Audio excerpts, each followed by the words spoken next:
Hello, all of you wonderful beings out there, and welcome to the stream. I am Razim, and this is Lost in Chaos Scar, Season 3, Episode 37, Distributing Darkness. This is one of our Pokemon Tabletop RPG campaigns being run with our custom Scar system, or Stories and Creatures in Alternate Realities. The system is available for open playtest on our Discord as well as itch.io, so go take a look at it and let us know what you think. For now, though, we will begin with introductions, beginning with Enja. Hello and good everyone. I will be your storyteller for this evening, Enja Reyes. I play the allies, I play the enemies, and I orchestrate all manner of events that will be following our players today, starting with Rex Strider. Hey, I'm Rex Strider. I'm going to be playing the Fighter Wire type Wake Up Godal Chomper. I'll pass it off to Raharu. Hello everybody, I'm Raharu and I'll be playing Taz, the Solar Water type Sobo. On to you, Gimund. Hi, I'm Gimund, and I'm playing Pyroclast, the sometimes dark, sometimes ghost, fire chameleon. He is still ghost fire. Onto the scruff. Hello, I am Archie Rob. I shall be playing Scruff, the ground ice type Swiner. Onto the Zen. Hello everybody, I am Razim, and I am playing as Squirrel, the dragon fighting type Riolu, embodiment of ADHD, and now host of Noa. Off to Vane. Hello, I'm Taldios, and I will be playing Vane, the very much so spiraling, dark flying type Murkrow.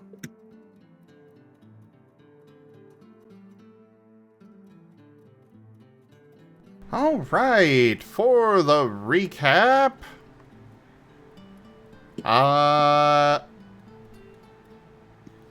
Go for it, Vane. At least the first part. Once Squirrel comes in, then I'll take over. Okay. So, last session, we kind of started off with, the fact that Vane was not in too good of a way, and in fact was, currently actively kind of dying still. So his kind of savior in the situation, Garland, had taken him to the library, although it took a little bit and Vane passed out from blood loss partially along the way. Once he got there, he immediately started receiving at least some medical attention from those that were there, and the rest of the group showed up soon after. At that point, there was a bit of a rush to start doing things, at least for those who had healing abilities or medical knowledge. They were immediately attempting to assist Vane in at least stabilizing and seeing if they couldn't get him back up. They did eventually succeed, but in the meantime, Zevran had went and found the body of Vane's enemy, who was, missing some parts, but still mostly whole, and extracted some fairy energy from them. Has happened to be there to witness this because, well, people were still pretty wary about just going off by themselves.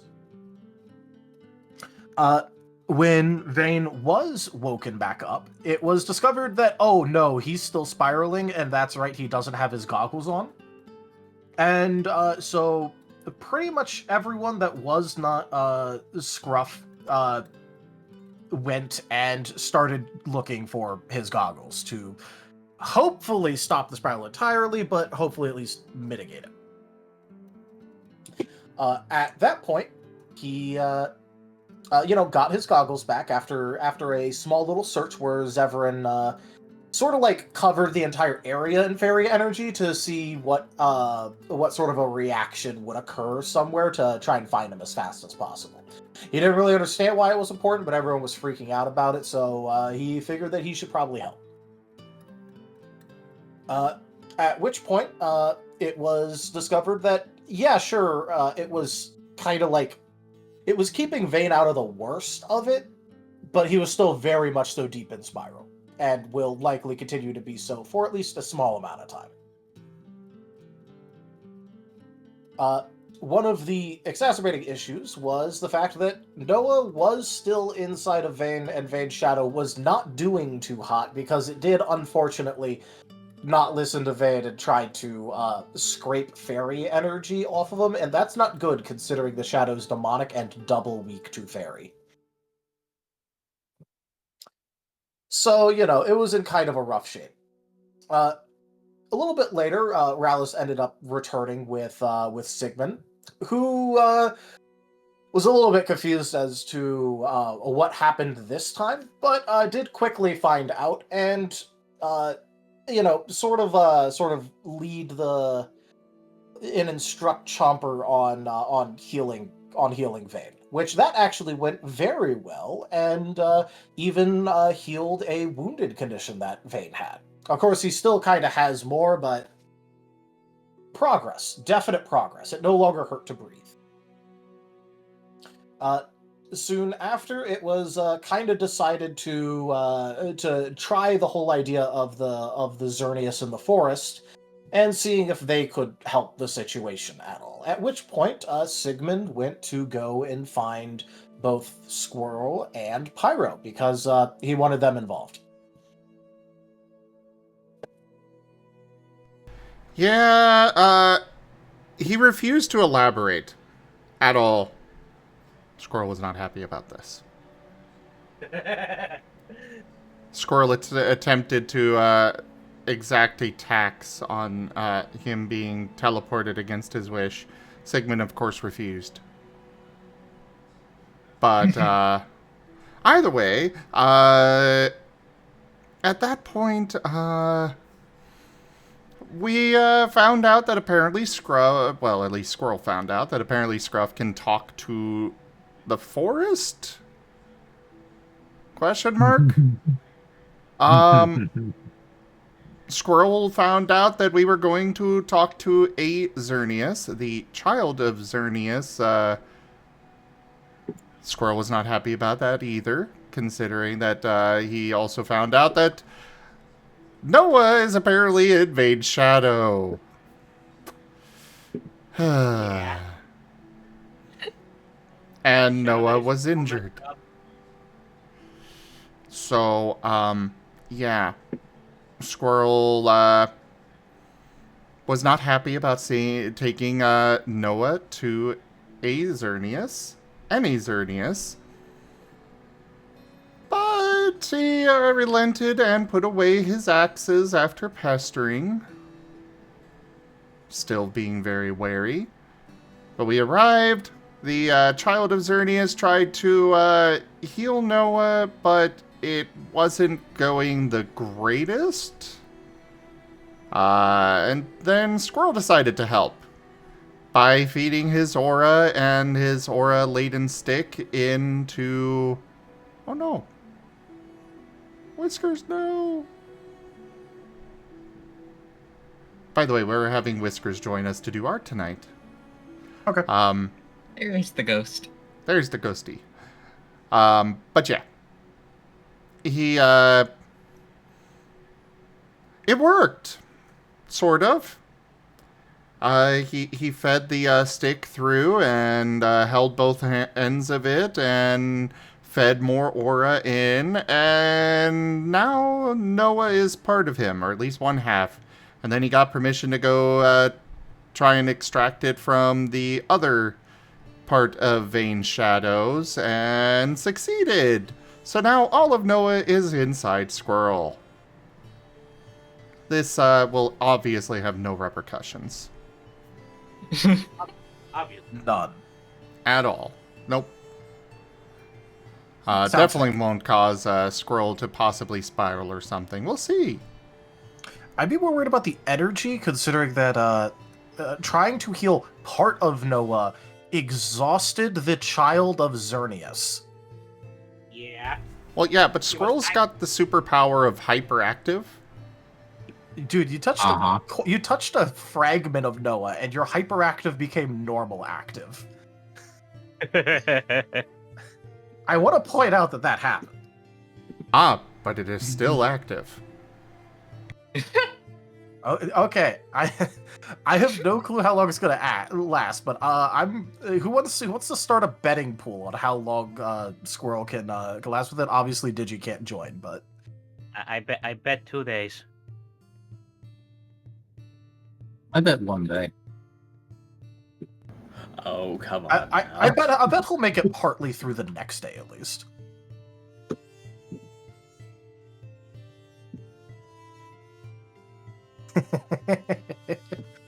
This was so worth it. This was hilarious.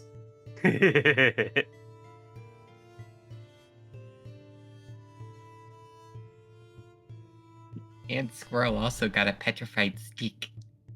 Yes, yes. He was going to, there was a possibility of him offering the, his stick that he infused with his aura to Xerneas, and then he discovered that it's petrified, still holds, aura, and is still alive. So now he is very intrigued and wants to investigate this further and its potential applications in, various crafting.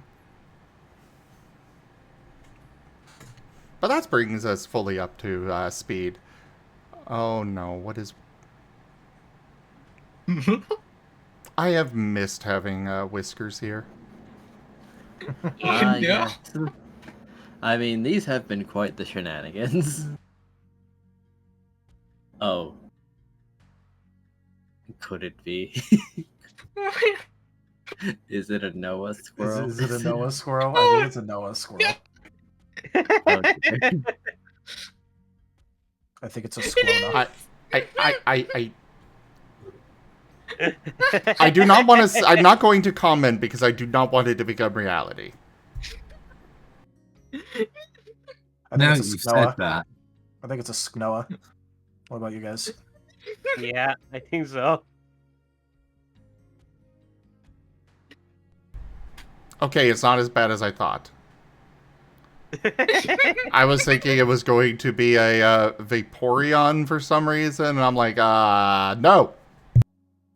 And Yeah. now you're giving him ideas. Hey, what's wrong with Vaporeon? hold on. Vaporeons are cool. It's not Snowa, it's Swirl. Well, I like that actually. There's Swirl. a ring to it.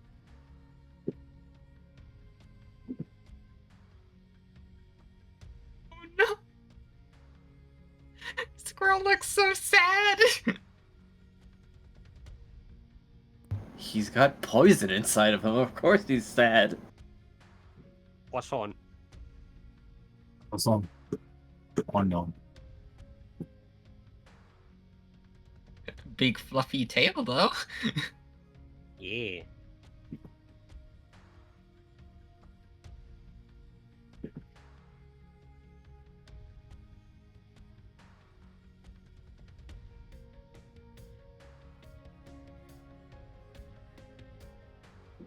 So anyways, off to you, Enja. Feel the backhand of justice!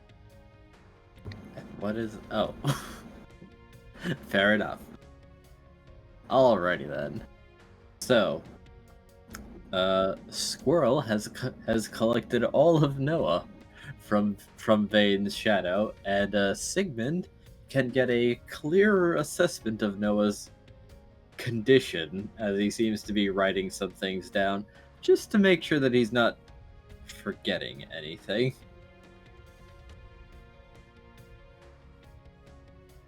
Because now that Noah has been extracted from Vane's shadow, while Vane's not in great condition, he can start to treat the shadow as is needed, but he's not going to get too much of a chance to do it, as with pretty much seemingly everything resolved and no more emergencies at the moment, Kaza is going to pick up Vane and hug him very tightly.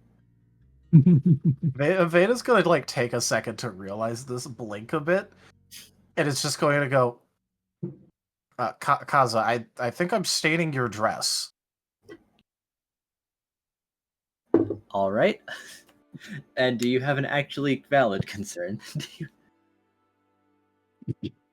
Kaza, you care about your dress. I don't want it stained. that can be cleaned.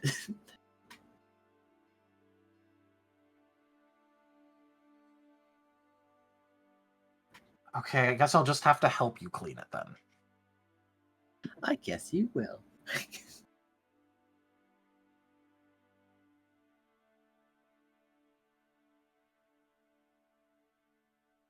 he is going to ignore the the small splash and now black on his clothing because he properly doesn't care and just is so relieved that things are working out.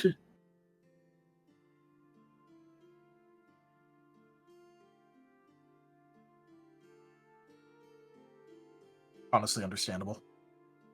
Honestly understandable. This is that Vane was very worried about the fact that I know Kaza cares about his dress. I'm staining it currently. This is not good.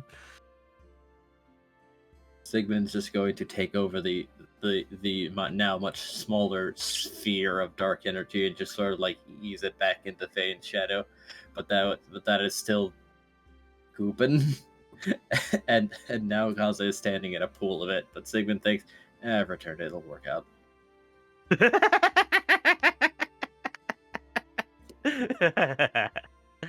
Hilarious.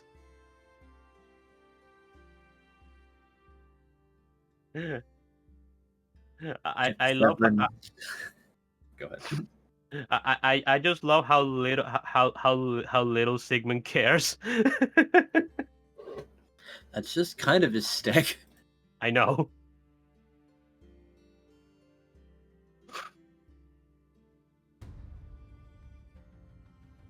Oh hey, somebody caught Gregor. Oh. Well, Gregor's pre-evolution.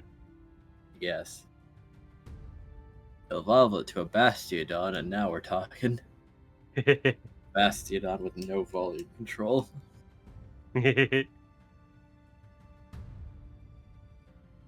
Sorry for interrupting. Continue.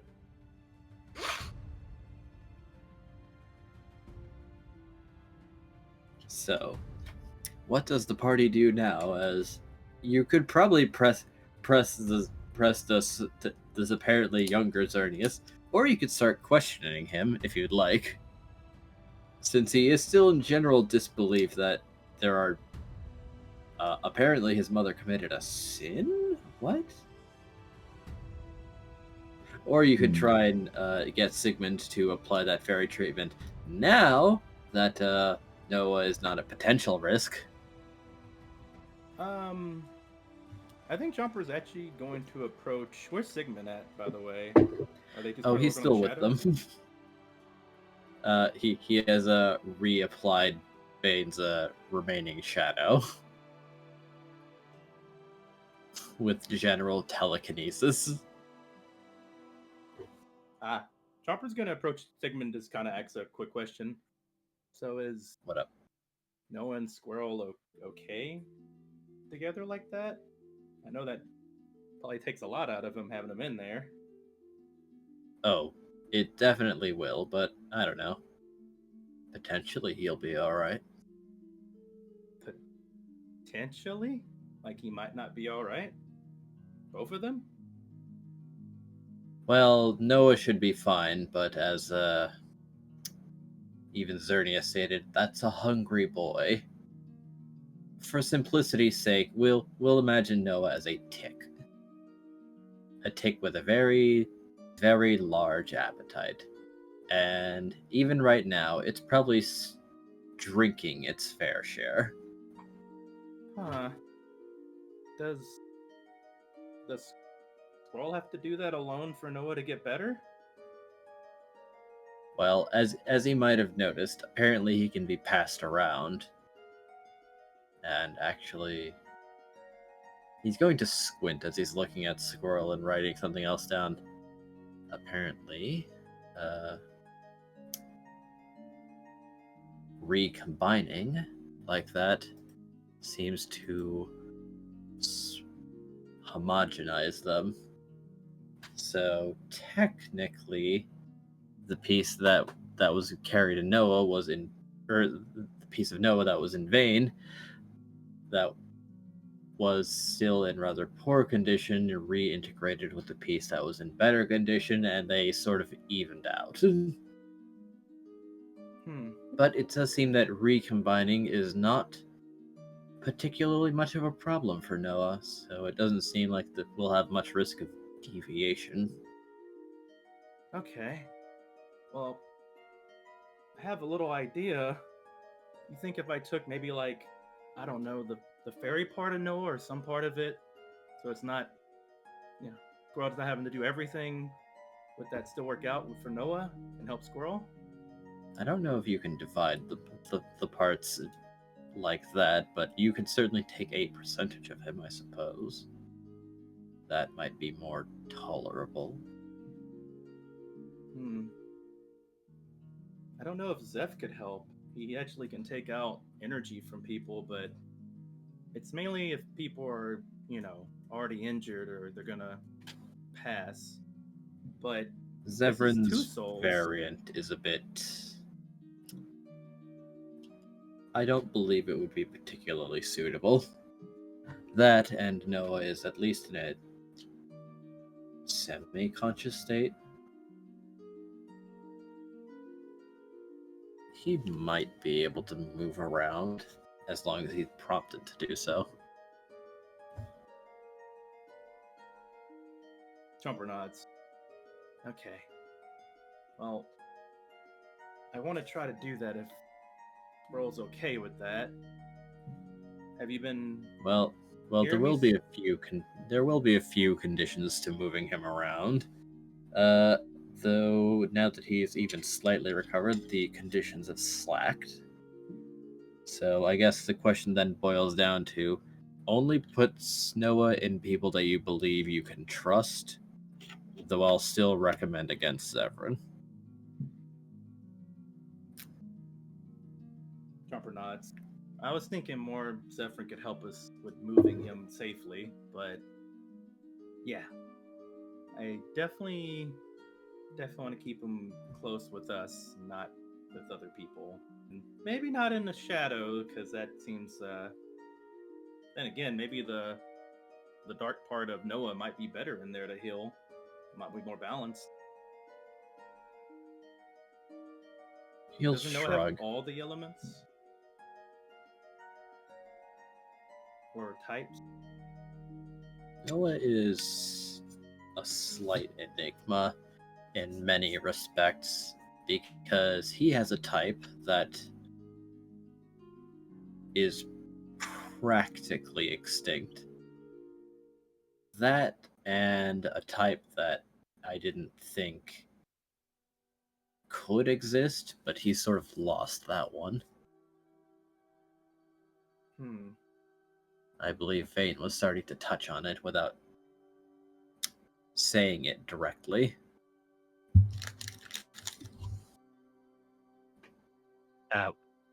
Sorry, could you repeat that one more time?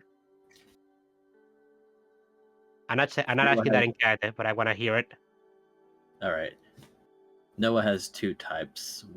One that is practically extinct, and one that I didn't believe could be had, though he has now lost it. Vane might have been starting to touch on it, though. Okay, I get it. Proceed.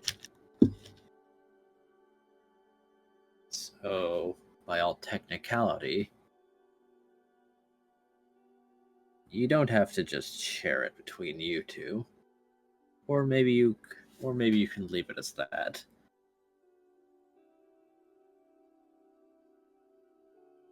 The more it's shared around, the lighter the burden, but regardless, it will still remain a burden.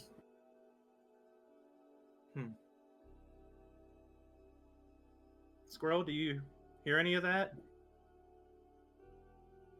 I was under the impression that you two were talking more privately, so Squirrel was off elsewhere. Probably with Pyro still looking at this stick. Fair enough. This is a very large grove, and Sigmund was sort of next to Xerneas.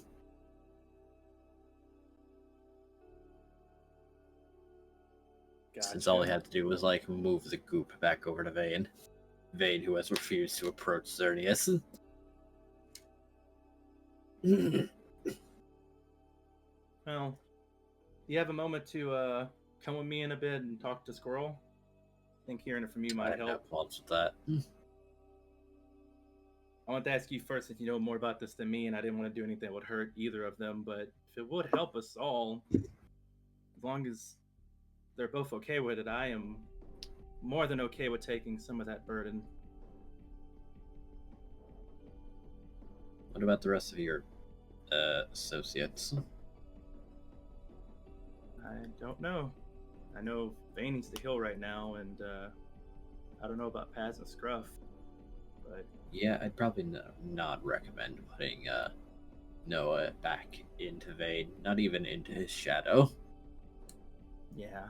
I can't imagine that a dark type who spirals so easily would be a good influence on the kid.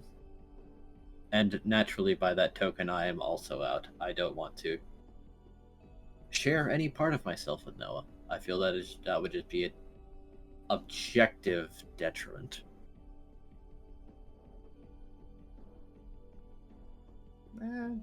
Shouldn't sell yourself too short, but I understand if you don't want to.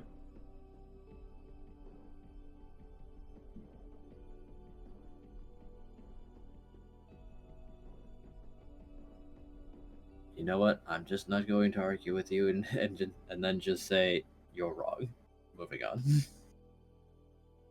Jumper smiles. Alright, I'll see you when you're done then. Right. Jumper's gonna head over to where check around where Vane's at, notice that Kaza's already there taking care of Vane, and move over to where Squirrel's at. Yeah. Squirrel is with Pyro, looking at this cool stick. You can either go to that or jump to another thing. I can intro that if you We want. can go to that. Let the scenes flow into one another. That sounds good. Jumper moves over to Pyro and Squirrel and sees them, I guess, checking out the stick. Living petrified wood. Hi. So that's the stick that you used to get Noah out? Yeah. This is what I used. I mean, it was kind of, something that I've already been working with, so... Nice. Was that how you focus your aura? Well, not exactly. It's more that I was practicing with, feeding aura into it for the sake of, getting better with that. Looks like you did a good job. It worked. You got all of Noah out. Are you feeling okay? Yeah, I'm feeling fine. Probably gonna need to feed him. But I have an idea for that. Jumper kind of smiles, but knowing that Squirrel's probably gonna say he's fine no matter what, even if it wasn't, he was drained from it. But at least he's good enough to say he's fine. Jumper just nods and accepts it. That's good to hear. Don't exert yourself too much. I hear that having all of Noah takes a lot out of you. May not be feeling it yet since you're not moving around, but he may. Yeah, don't want you to overwork yourself. I'll keep an eye on him.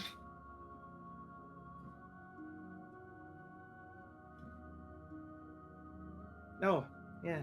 How you doing over there, Pyro? Fine, we're just kind of examining the stick Squirrel used for this. Oh, Seems to have gained some interesting properties. looks different. Did it change to a different kind of stick?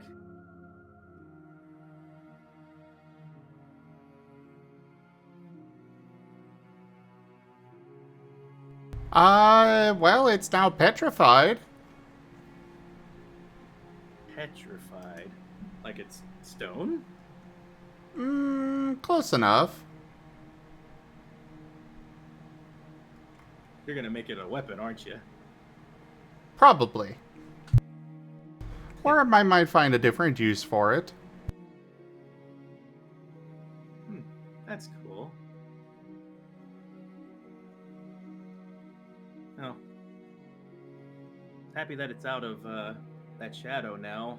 Should help Vane be able to control his stuff better. Because it probably was doing all sorts of things. And hopefully Noah will feel better. Well, I talked to Sigmund. He might be over here pretty soon, but I was talking to him. He was telling me how, well, besides that Noah will take a lot out of you if he's all in you, that he'll heal up no matter how he's basically divided out between multiple people. That and almost sounded like it'd be better for him to be actually divided because he can heal faster, or at least it'd be better on the person that's doing it so they wouldn't get hurt. Just wanted to let you know that I would actually be all for taking some of Noah. Maybe specifically the fairy part that would help maybe heal him faster and take some of the weight off you. Well, I don't know about splitting him. I'm pretty sure we weren't supposed to do that. You did say last time not to do that specifically, so... Like, Yes, the whole but then- reason but then he like noted it more like, oh, it seems to have not been as much of a problem as I thought it was.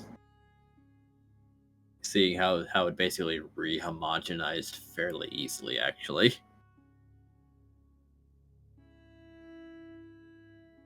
I guess from what I talked to Sigmund about, it was something that was not good at first, but I mean, right now, from what happened, he can actually be put back together pretty good, and it would be actually easier on the person having to hold him if he didn't have all of him in there. Not saying we should split him between everybody. It's probably not Vane again, especially with the shadow and all that. But if we were between multiple people, like even you, Pyro, it might actually help heal them faster and be less, taxing. It's taxing on you, Squirrel. Okay, so I am confused out of character here. Like, because last time it was very much for certain that it would be a bad idea to leave Noah split. Now it's okay? No, Sim, you are correct, but Chomper is actually telling you wrong information right now. He's telling you the exact opposite. No, I'm asking... No, actually, no, Raharu. I am No? asking if Sigmund has changed, because it's sounding like Sigmund may have changed his opinion on that. Yes, Okay. because once... Alright. One more time, Sigmund noticed that the part of Noah that was in Vane joined with the part of Noah that was in Squirrel, the one that had received the healing, and they sort of split the difference because the one that was in Vane did not receive the healing. So they reincorporated and sort of split the difference and like homogenized. And he noticed, oh, well, I guess I am dealing with a mysterious existence. Maybe dividing him isn't as bad as I thought it would, seeing as how it like came together, even though there was now a fairly substantial difference between the two pieces, like two different cups of water. All right, maybe this is fine. Okay, then I misunderstood then. Fair enough. Well, I did just say it at practically the start of the session. Well, yeah, it was just a little confusing because it was a lot of different... Yeah, I was confused as well. Yeah. Yeah, it doesn't Fair. help that literally a main part of the last session was him going, "This is an awful idea, do not do this." Yeah. Well, admittedly, most people shouldn't be in multiple pieces. Well, I know, I'm just saying it was like a very specific point that was made to not do Yeah. it last session, so... Yeah. But anyways, back in character. It would be a safe bet to assume so. But yes. Okay, fair enough. I still don't know about that. Maybe if I do need to, I'll consider it if I do need to. But right now I'm okay, and I also have an idea for how to get him some food that he can eat. And Okay. what's that? Well, we got to do the ritual. Ooh. The ritual. Also, Squirrel, take 1 point of exhaustion. Oh, okay. Oh no. Oh boy. Now hold on, we have a lot of points of exhaustion. About it. Well, Squirrel, if you feel any sort of exhaustion or anything, let me know. Just know I'm here for you. I just don't want you to overwork yourself. And I think from what I'm hearing from Sigmund, it would help Noah faster. But I'm not sure either. He did say what he said before. And I think, honestly, Noah's is going to be something that's going to be even over a lot of the smarter people's heads here. I just want to make sure you and Noah are okay. All right? What's the ritual, by the way?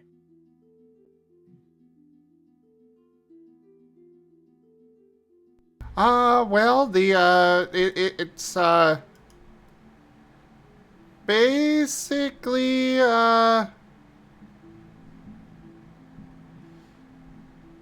basically we'll be opening a rift to Giratina, and from what I remember, stabbing him and feeding his blood to Noah. That sounds dangerous. It's consensual. We give Pokey in return. For stabbing someone and taking their energy? Do they have a lot of it? Are they going to explode if they don't get their energy out? How does this work?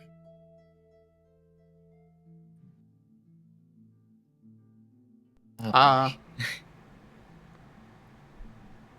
it's just kind of a thing that Shia did, and I could go talk to her and find out how to do the ritual from her so we can do it, and then, yeah. I'm not sure how I feel.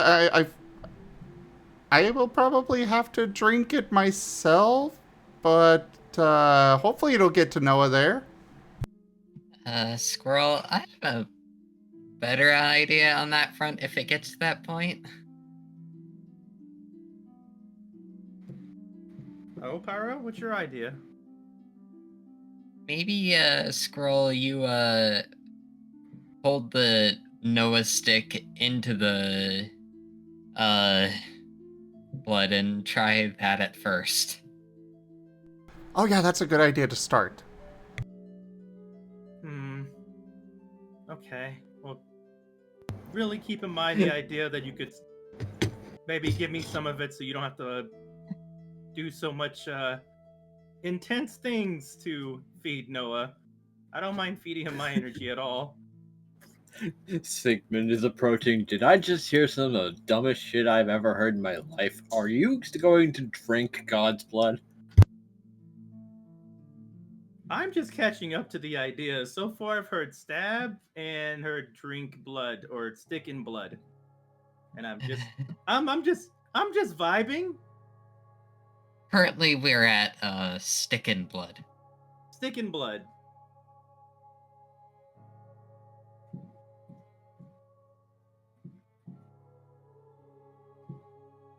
Honestly, whatever helps Noah and doesn't hurt somebody, I'm for.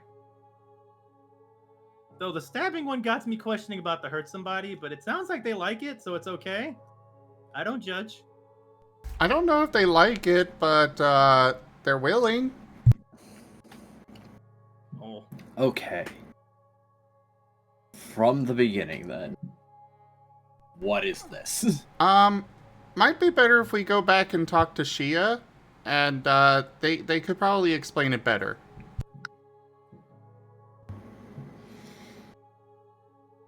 Sigmund is just going to inhale and take the cigar out of his underbag. You're cutting out. Alright, hold on.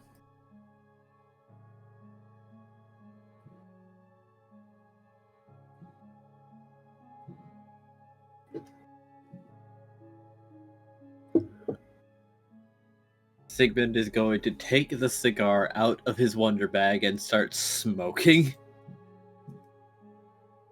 exhaling a very large plume in a different direction, and then just say, okay.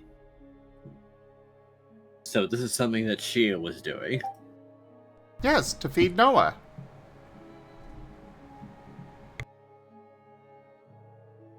Was there anyone else privy to this information? Pyro raises his hand. Yeah, Pyro and I witnessed it. Anyone else? Well, there I was wasn't there. Elva. Oh, Okay. Shoot. Elva's done the ritual before. Oh my god. Okay.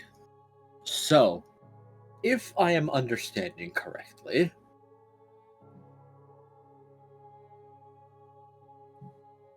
apparently, Shia has dealings with gods. And, on top of that, she did this in front of people. Not commonly that who had I'm nothing aware to of. do with. Just us because we were taking care of Noah. And we kind of asked her, and so she showed us and taught us, taught Elva how to do it because, again, we were taking care of Noah. He was being Okay. starved. All right. I wonder if Sigmund is suddenly getting flashbacks of when El was feeling sorry for himself for feeling directly responsible for Giratina attacking Icona. He is putting some puzzle pieces together, yes.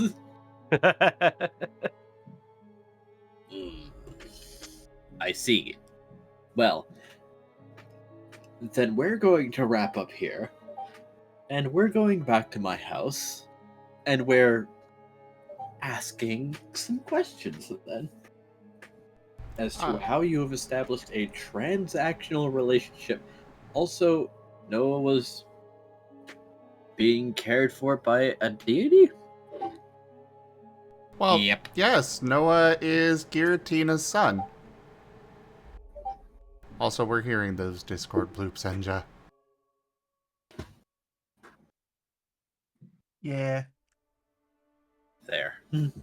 I'm sorry to be so nitpicky, it's just driving me bonkers because I keep Tech- every time looking down at Discord and I'm like, wait, no, I don't have any notifications that pop up. The funny thing is, Oh, those are it did. notifications from my. The funny thing is, those are notifications from my laptop. I'm on my desktop. That is a. It was very loud for some reason. That is weird.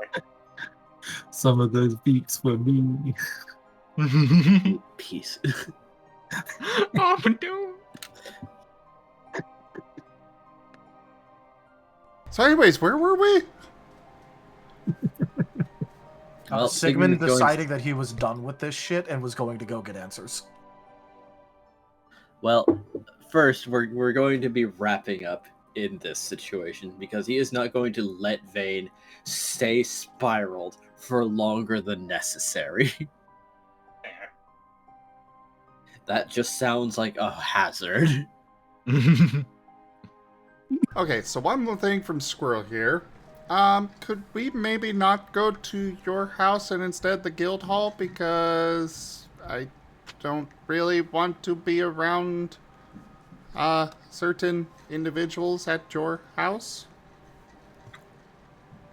Listen, if you can prompt them into attacking you, I will have full. I will then be fully within my rights to execute them.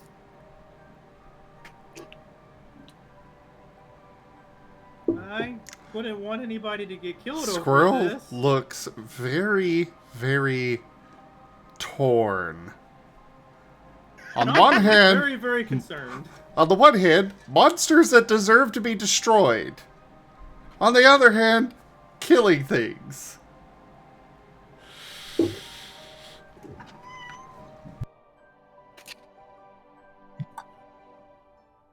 Pet the kitty. At the key. All right. Apparently the kitty wants microphone time, so here we go.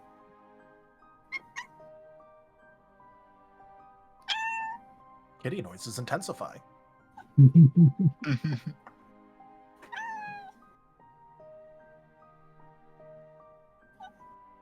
Cute kitty.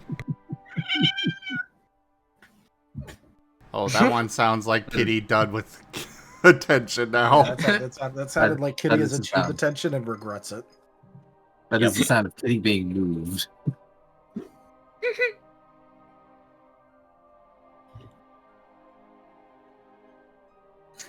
Sigmund has placed the ultimatum before Squirrel. So you're certain you could kill them because they are really powerful, right? Yes, I've already identified their weak point.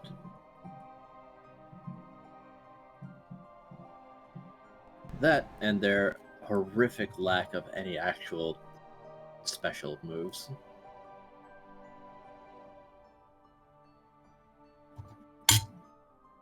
Squirrel is very clearly looking tempted. Sigmund saying, "Hey, just do these things, and I can lawfully kill these people."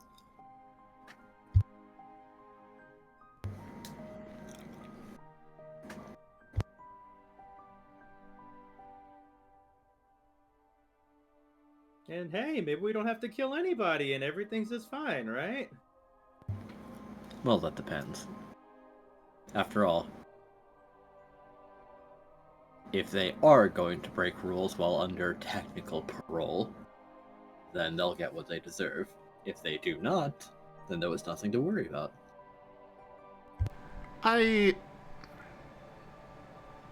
Actually, they're still not. But we still don't want them to know that, Noah is here. So I think we should still go ahead and go to the guild hall instead. Fair enough.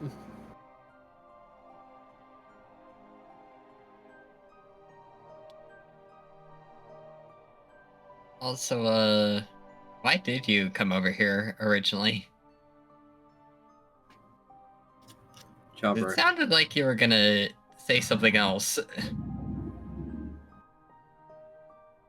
Well, Chomper talked to me about potentially dividing Noah between several people to ease the burden, and it is technically viable. But then I heard something about extracting God's blood and drinking it, and I'll just inform you that God's blood is corrosive. I have a question about. That means it eats through things. I have a question about not the God's blood, but the splitting Noah part. If you're worried about people finding out about Noah, will splitting them make it harder for people to find him? I don't even know how you'd find him in the first place. I was worried someone would be able to, like, I don't know, read his energy or something. Well, his energy is pretty unique, but Oh, Guru, trust me, that's not how it functions over in Wild Traditions. oh boy. In addition to the, jar it's in and such.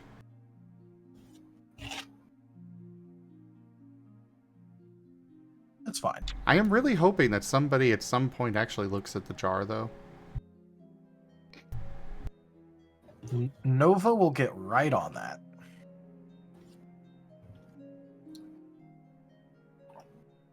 What were we saying? However, I do believe that it would be difficult to recognize if it is within someone else, because normally Noah has a singular typing. That, and I don't believe that Noah goes around jumping in people's bodies. But then again, I don't know. I've not known the kid before this point. Squirrel, does he go around jumping in people's bodies?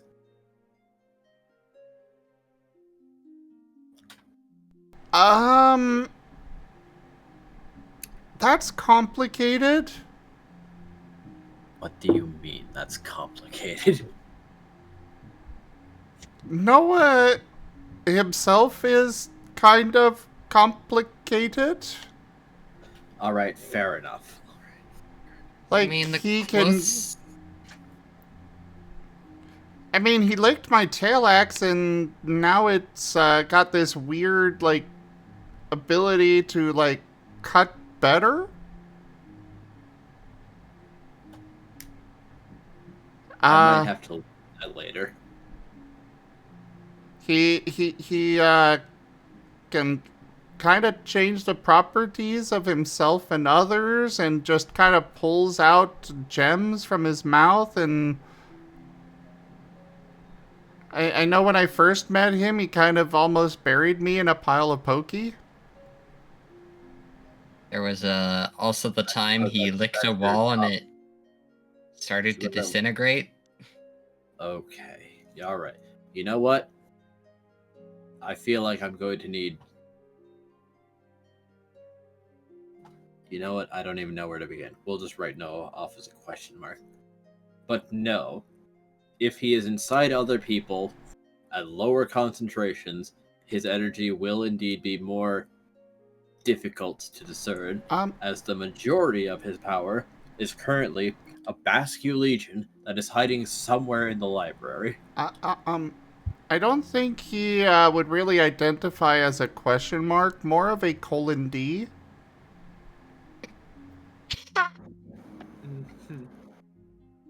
Sigmund will sigh heavily and write something down.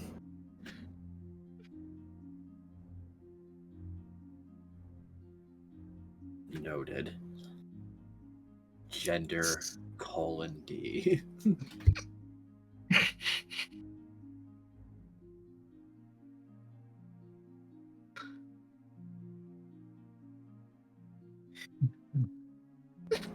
Is that everything?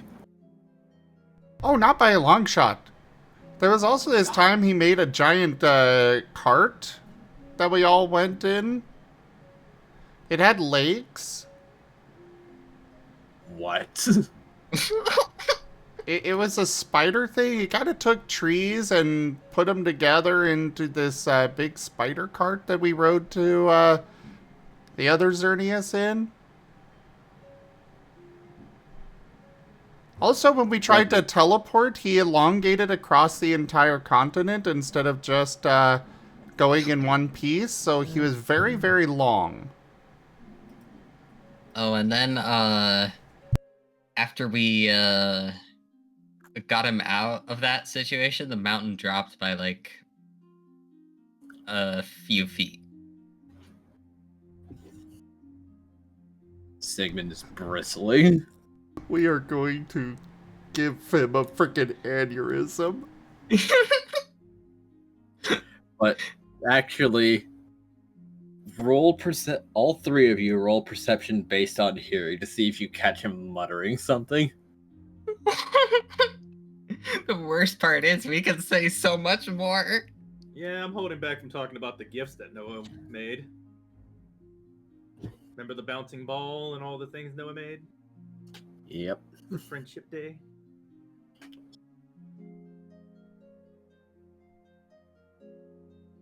Alrighty, time to get the command.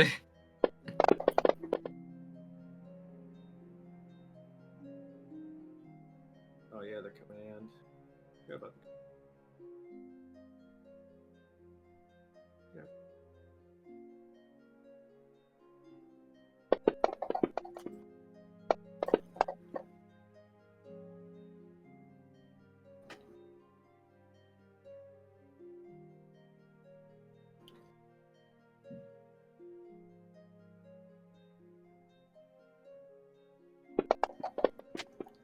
Ooh.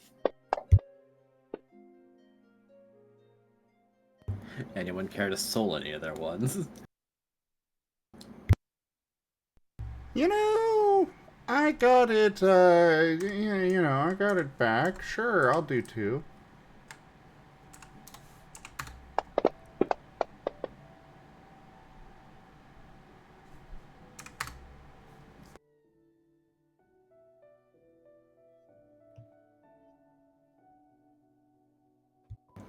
Fair enough. Squirrel, you just catch him bitterly grumbling under his breath. TL, I swear, if you had a child. Oh no, he's definitely not CL's child. Like I said, he is Giratina's child. Are you sure that CL wasn't involved?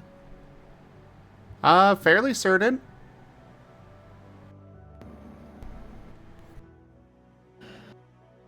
Vince's head would fucking explode if he met Nova. Yes. Alright. Fine. Let's say I believe you for the time being. Okay, I believe you.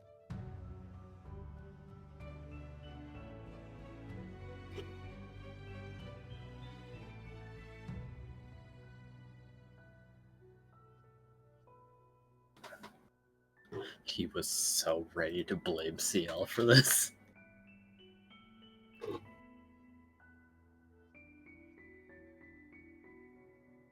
So very ready to blame CL for Noah.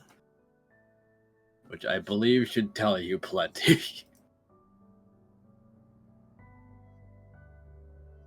Plenty that you already know, rather.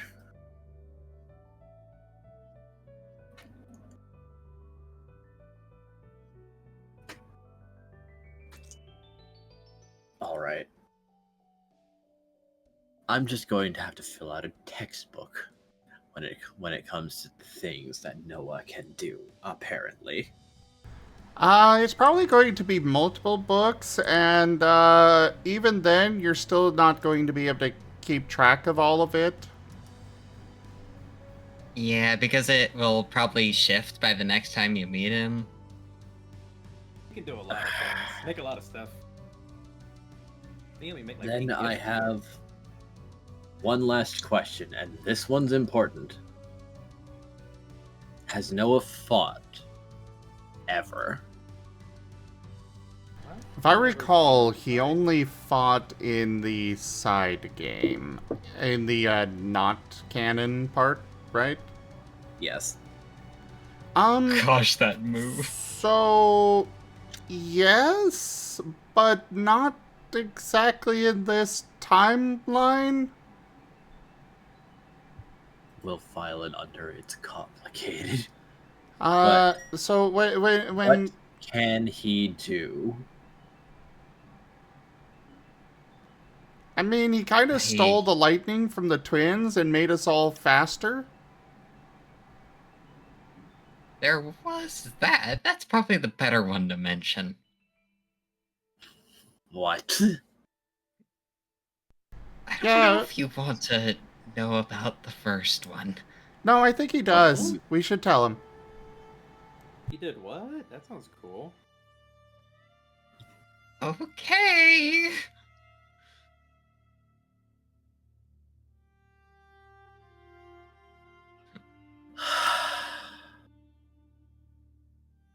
And Pyra's gonna explain Noah's first move. The slow motion butt attack. The- Yes. What? The slow motion what attack? He turned around and jumped at someone backwards in slow motion. This applied fear. So like that one meme where the guy's punching you in POV and then he jumps on your face butt first. It fades, that cuts to black. Except Noah did it in slow motion, ominously, Yes. coming at you Yes. slowly in the air Yes. with his butt. That sounds amazing. I want art of that. Anyway, continue. Oh god. Oh yeah, there was the special attack movie practiced as well. I don't remember the specifics of it though.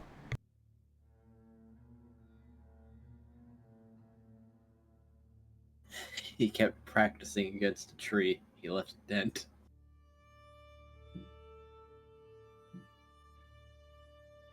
What's Sigmund's reaction to the Let's just agree that he has no combat instincts whatsoever. And yet could probably wipe us all out without a second thought. If he were inclined. Honestly, he could probably How beat you, horrifying. Sigmund.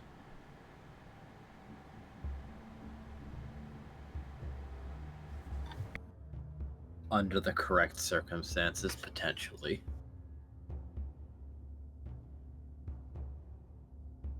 I do have one more thing, but it would be really, really private. What do you mean? It's from the other timeline thing. It's probably a hazard to say out loud.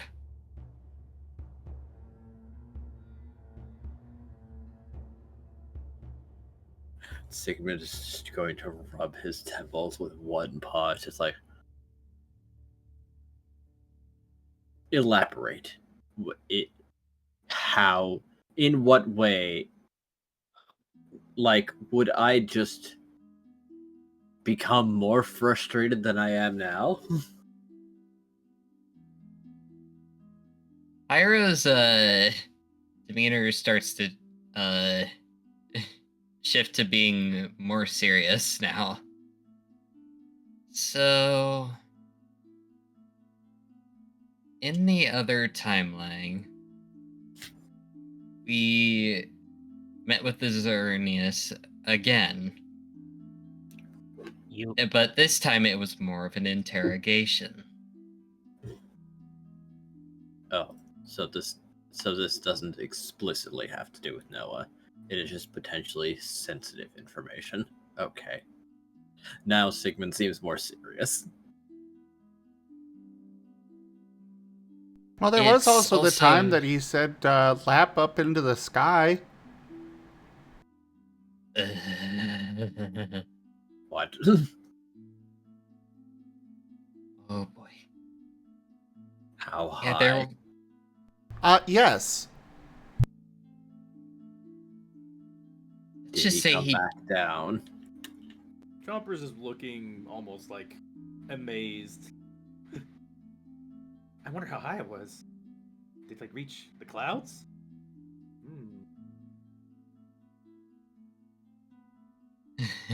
Well, we were kind of standing there talking with Noah for several minutes, and Lap had still not come back down yet. Wow. Did Noah go get him? Yes. Yes. What was his condition? Traumatized. Rock Oh, stiff. Was he alive? Yes. Okay. Elba Fine. was crying afterwards.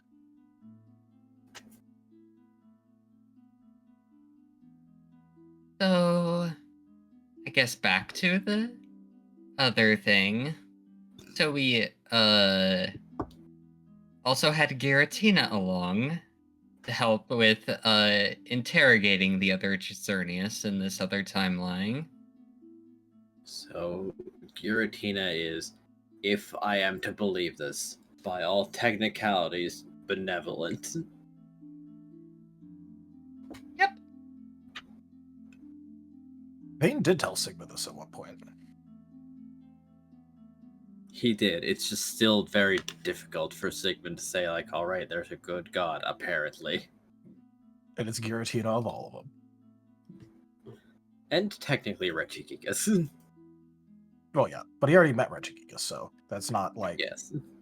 He doesn't have to wrap his head around that. It already happened. Yep.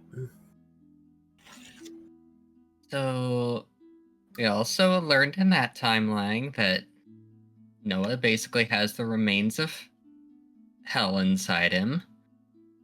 But we also learned another name that I'm not really sure what to make of, or even know really much about.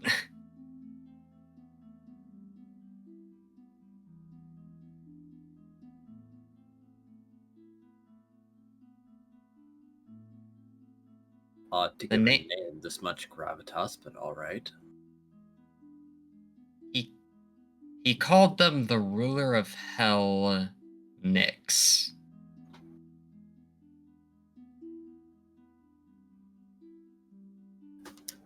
Well, that is fascinating information. That is not something that I see very often. In fact, not even in the original copies of some of my... You know what? Interesting. So, that is in there somewhere, is it? I think, or at least things related to this Nyx person. I don't really know. The name sounded really important. Well, if it is the Nyx that I think about, then obviously the strongest demon would be the ruler of hell.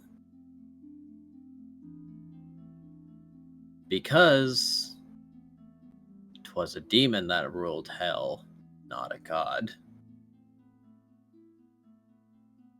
But gods were present back then.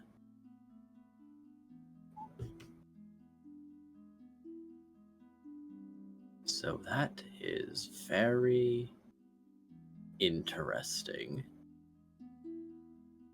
I don't believe that there's much that I'm going to be able to do with this knowledge, but it is interesting.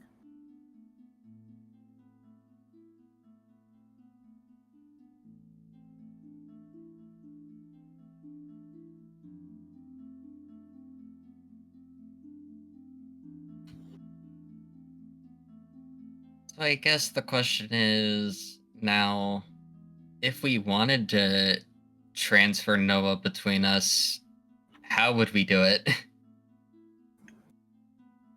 Yeah, would be the safest way for everybody. I don't think it would actually take... And then he's going to consider again because he's dealing with people that are still less than a month old, and then Pyro, who has been kept woefully ignorant of most of his abilities because of Edge.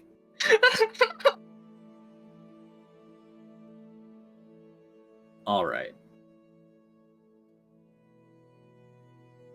Time to explain some things. Aura is pretty equivalent to life force. That does make Squirrel actually very suitable as a candidate for being Noah's holder, so to say. But Aura reacts to other Aura. These are things that I learned from CL. It's best not to consider Aura as just an energy. It is an extension of you. Two auras will react to each other as the two people would react to each other. If you're friends, the auras will touch. They'll flare up. They'll react positively and amplify each other. If you're hostile, they'll clash. They'll run into each other and wear the other down.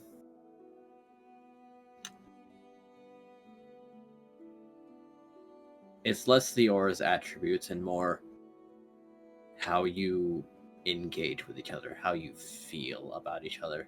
It could even be a water and a fire-based aura that they could get along or clash merely depending on your relation with one another. Ergo, Squirrel could hold someone's hand and begin to extend his aura, and their natural aura will begin to react to him. And from there, Noah might start passing through.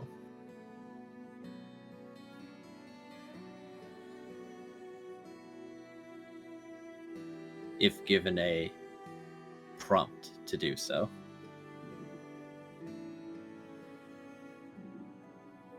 So I've got to be friends with them to transfer him?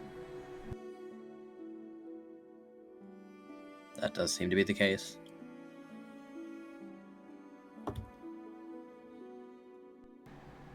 Understood.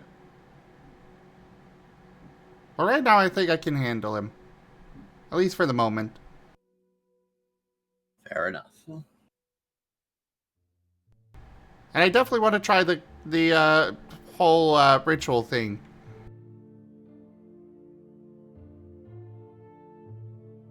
Sure. We'll see how that goes. Just make sure if it's, hurting you or it's taking a lot out of you, you don't be afraid to reach out. I don't mind at all. Will do. This conversation's been going on for a while. Sigmund, do you have a do you have enough pokey that we could make the trade? Trade? Well, yeah, we have to offer a pokey for the blood or whatever it is. How much? But I suppose the answer, unless it is an exorbitant amount, is probably just yes. The more the better, yeah. I think it's safe to go with the minimum, but I forget what the minimum was. Because the more you offer, the bigger the rift. That's why we gotta talk to Shia. But either way, let's go and wrap up here and then go talk to Shia. Or Elva.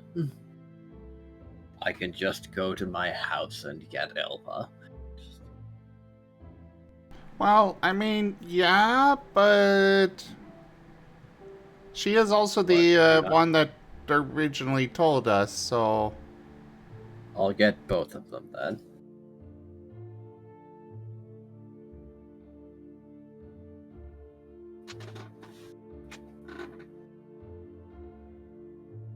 Now, behave, I suppose. Don't do that here.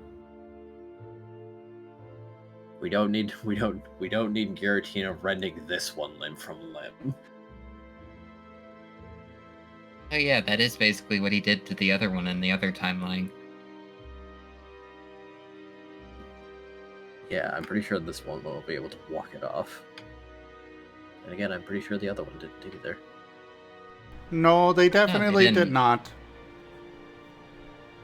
We ended up tossing them into the distorted realm. I was about to say that. In the other timeline, we kind of all just beat down the Xerneas, and Giratina dragged what was left over to his realm and locked them away in constant pain and torment for the rest of eternity.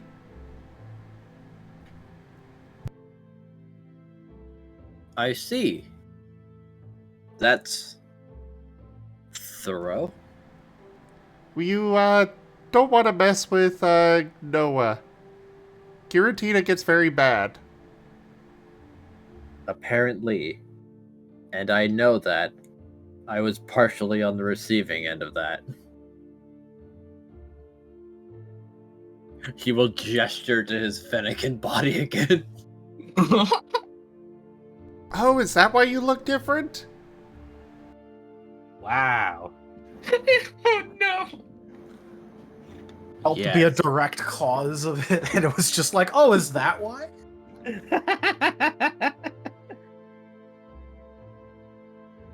I mean, There was a Squirrel. guild branch.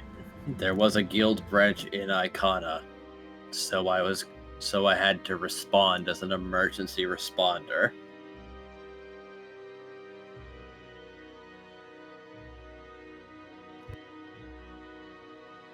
Squirrel has not been present for very many conversations with Sigmund. I guess he just sort of thought of it as a new look. I mean, he has been shown so many different things in this world, he has no idea what's possible. Sigmund is going to inhale deeply, and the remainder of his cigar will turn to ashes that drop on the ground before he exhales a 5-second plume into Squirrel's face before going off and just talking to other people.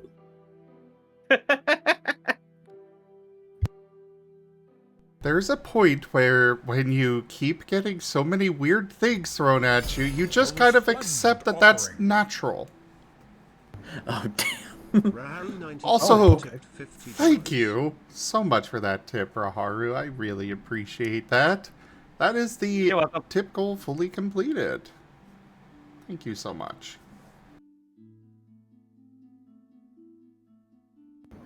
Great googly moogly. Great.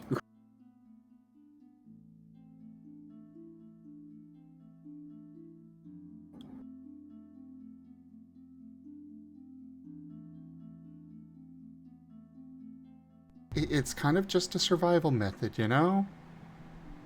Just That's accept fair. it's normal, and, you know, until he's told otherwise.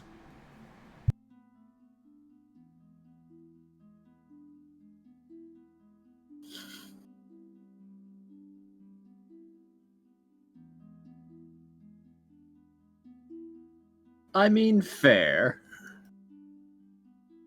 I understand. Sigmund might still be a little pissed off, though.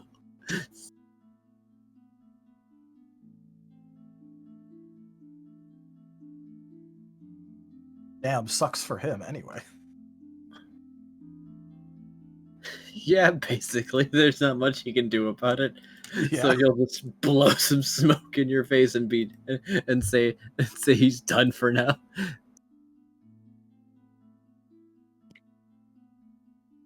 So he's going to Paz. What are you doing actually first? I will Well, also allow you to have eavesdropped on this if you wished to. sure. Okay. I mean, sure. Paz was probably eavesdropping a bit to the conversation that was happening. There. It was a lot. And not exactly in private. They were also just saying this next to Xerneas, who just like pondered, oh, I might have been in danger if they made that here. Without any real ability to do anything about it. How unfortunate. Paz was wondering about that, and he was just thinking to himself, why are they saying such things right in front of the son of Xerneas? Look, my favorite part about this campaign is all of the batshit insane conversations that people will just have in public. Yes.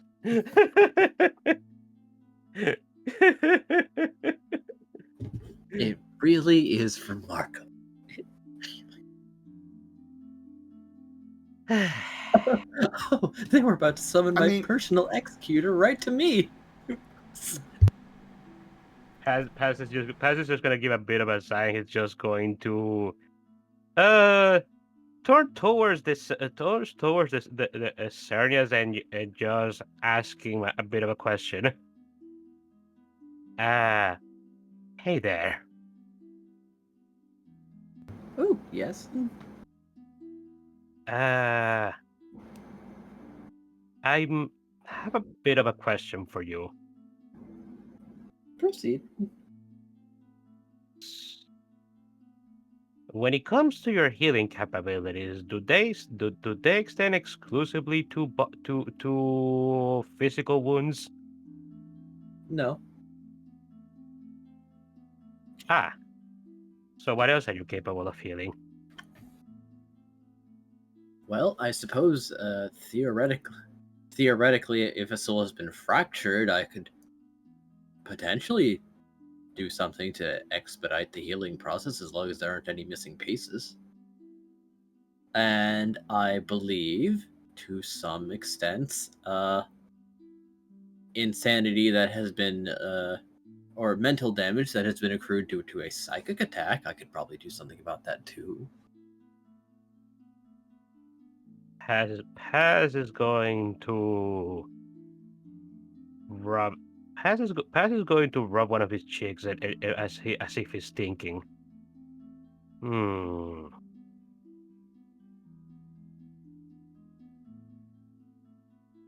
A fractured soul, you say? Yes. Are you capable of seeing souls? I know some people have that ability. Well, they'd have to be pretty close, and I'd have to examine them deliberately. But I suppose I could. Could you take a look at mines? Sure. Do I have to touch your trunk, or where do I have to? Oh, you can just sit down nearby. Paz is going to just sit nearby. Okay, let's see what we're working. Oh, why are there two of you? Paz is gonna rub the back of his head. It's a long story. A story that I don't even know how it happened. Okay. Well, hmm. Well, you, the currently active one, are very young, actually. You are very intelligent for a baby. And very well spoken.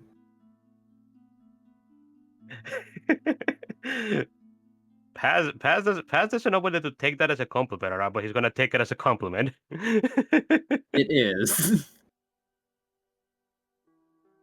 Paz Just is that not. he doesn't quite know what to make of it, considering that you are a month old and he Yeah, he he couldn't really distinguish you from an adult until he looked. yeah. You suddenly realized, hey, wait a second. That is an actual child. What? That's a baby. That's a baby. That you are under 30 days old. Oh wow. Okay. Wow. Oh. Hmm. Um. Right. Damage. Damage. Well, nothing over here. And you. What? Hello. What is this? Paz, I'll ask you to make me an integrity check. Oh. Is that a physical integrity? It is a mental integrity. Ah, okay. That actually is much better. Good. Because he is going to poke at something, and you are about to be in an unbelievable amount of pain. Ah, Unbelievable is my favorite type of pain. It boggles the mind. What expertise should I use for this exactly? Well, which ones are available? I mean, usually, I suppose I could use logic. That is applicable.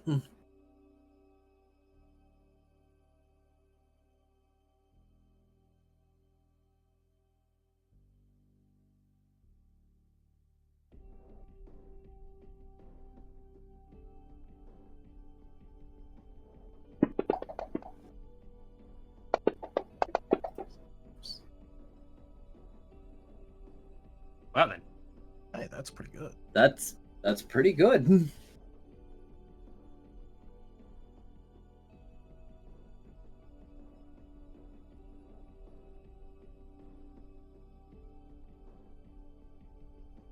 As you're not sure what he did, but very soon following, ooh, what is this? Your mind feels like it's fraying at the edges and someone just took a hatchet to your forehead.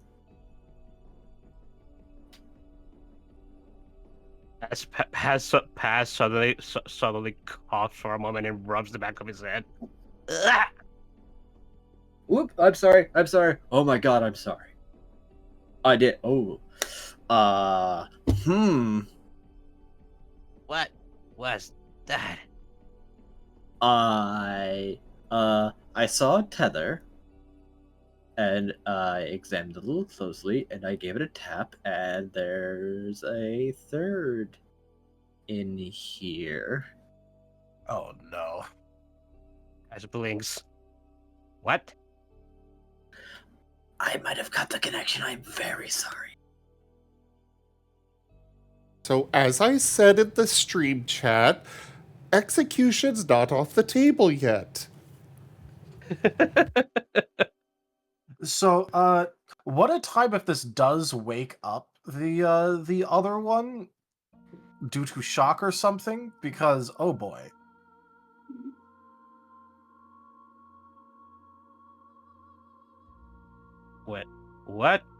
What do you mean a third? Well, they resemble you, but older and very unpleasant, actually. Paz is going to blink rapidly, and suddenly his expression it's looking very neutral. Oh, Let me just tamp that down a little bit. Go away, go away, go away.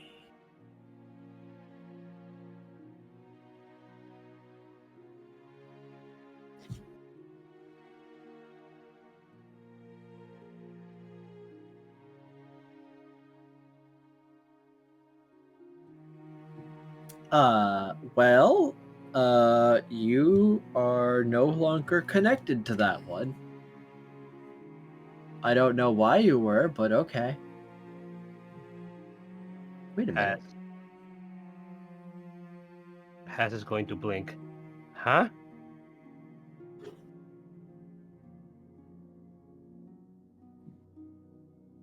I broke the connection. Also, you were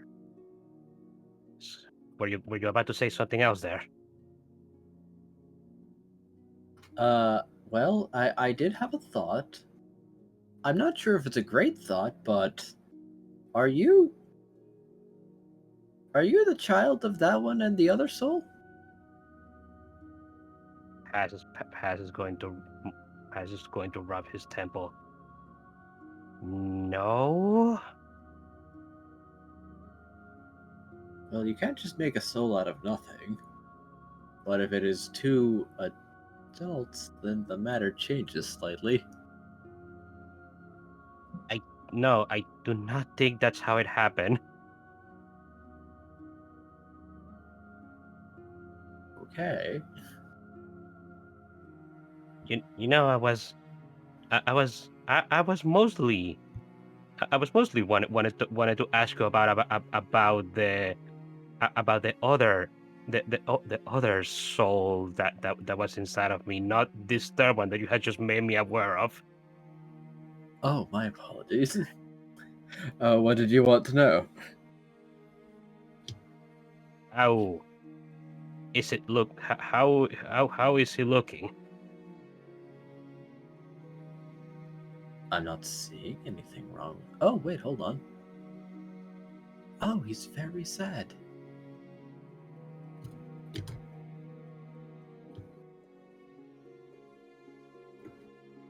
I'm not sure that's damage, but he seems sad.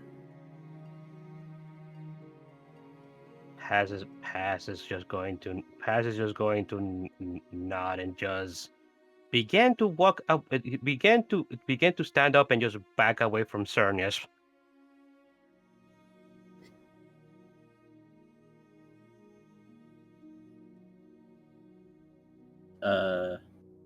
Did I do something wrong?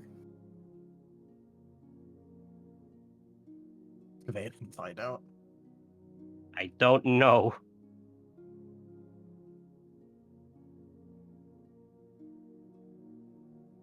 Well, the good news is that it's not awake. Actually, I don't know if kind of cut the connection. How does it wake up now?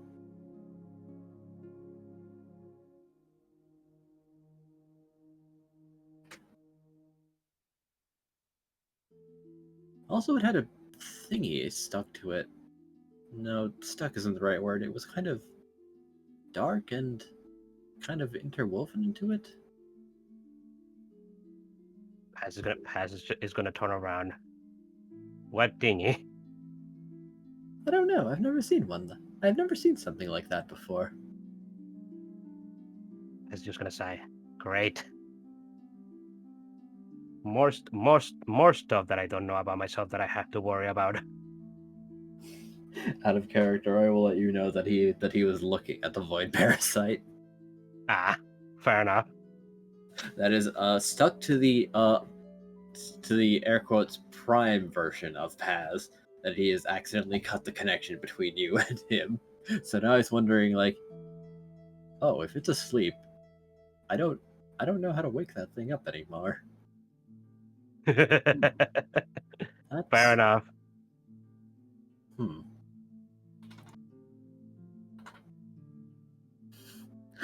Air quotes waking up that other Paz may now be a deliberate effect, but on the other hand, you don't have those memories any longer. Oh.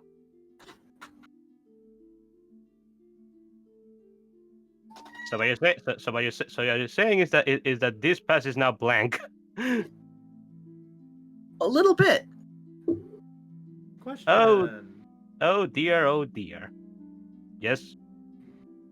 Who's part of this conversation? Is this out in the open? Yeah. It's like he's sitting in front of the Xerneas tree, so yes, they're not hidden. Okay. I was wondering like how many others can actually be a part of this or hear this at this point. Sure. Scruff, how are you doing?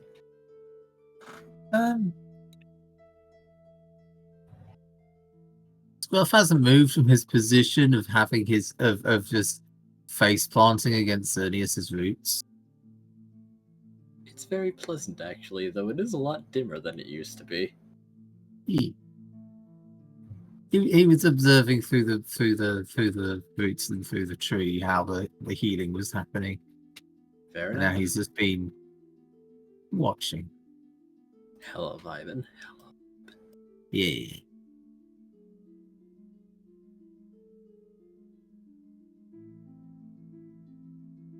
And to clear up a misconception that happened right in the start, no, he cannot communicate with the forest. He can communicate with other things. Fair. Would you like to remain there, then? Scruff is going to remain there, and he's just going to be focusing on... I might roll occasionally just to... He's trying to learn more about what he can see. Fair enough. Zim, what is that big blurry thing on the screen? Also, why does Whiskers look so blurry? Actually, It's been out of focus for a while. I'm away from the PC at the moment, but yeah, it's Whiskers drawing, and I It's don't know why it's incredibly blurry, but pixelated. it's one of those things where it's just gonna go in and out, unfortunately. Ah, Okay. also, I guess Paz after everything that just happened over there, he's just going to sit down somewhere not really nearby anybody. Fair. Like, if this is a good thing or it's a bad thing is like really hard to say. No.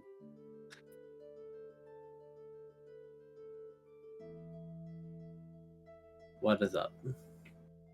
I rolled an exploding 10 and it gave me a 1.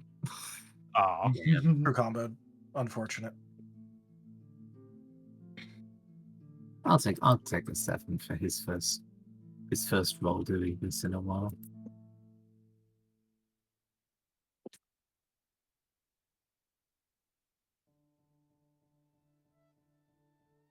Scruff is reading the roots and just seeing if he can memorize what's happening with them.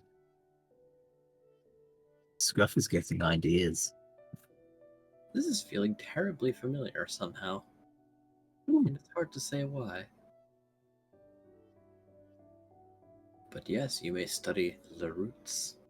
Yeah. It might even be giving you ideas. This potent fairy energy. Yes. So yeah, Scruff will be vibing, face planted into the tree. Sorry, into the air of Xerneas. He doesn't even seem to notice your presence.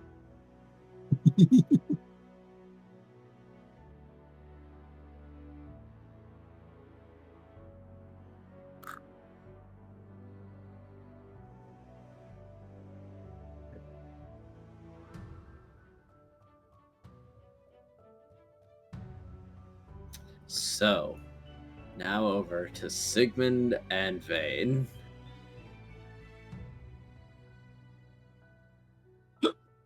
Well, and Kaza, but you know. And Kazan. Severin's just kind of also vibing on his own.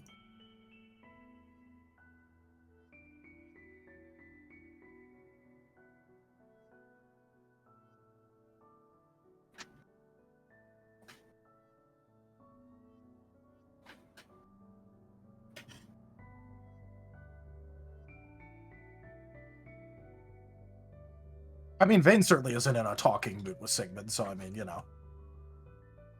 He is going to approach and note the mess and then just elect to say nothing about it. It's like, all right, Vane.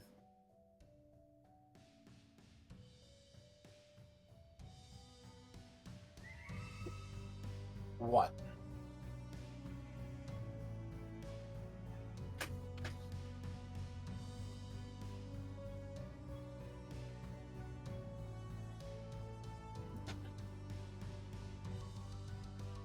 It's time for you to start getting better and in a more stable state of mind. There are now no problems with you receiving fairy treatment. You mean besides the fact that it will potentially destabilize my shadow even more? Considering that you explicitly originally warned me not to have an extreme amount of fairy energy put into me due to the fact it would likely cause my shadow and its energy to recombine with me? Less of an issue now because I have more control than most when it comes to fairy energy, and I know what I'm doing. Plus, I can restore your shadow afterwards. Should I even fail to do that much? Now that Noah's not a factor, it is a lot more manageable. If you can fix my goggles in the shadow, then why would you need to do a fairy treatment? The goggles stop you from descending further. but it does not stop you, or it does not elevate you out of the spiral.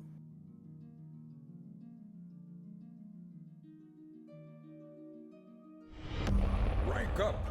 Hold the line. This hamlet shall not fall. Kazu_the_Avali raided my stream with 23 viewers.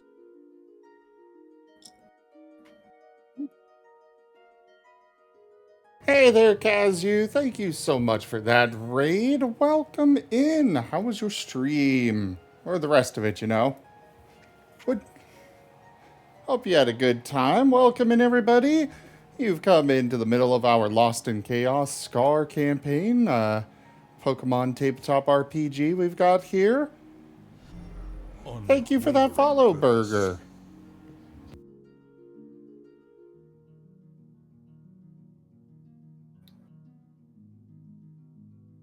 Okay. We'll go. I hope you had a great time, Kazu. I'll be in the chat from here. Ah, Berger. Fair enough. I'll be in the chat from here, but thank you so much for that raid, Kazu. Go ahead, everybody.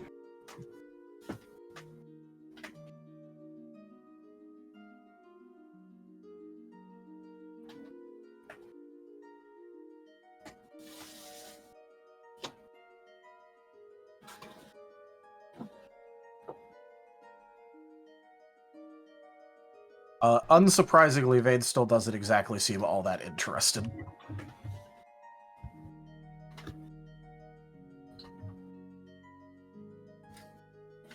Kaza, could you convince him? No. What do you mean, no? I believe that you owe Vane an apology.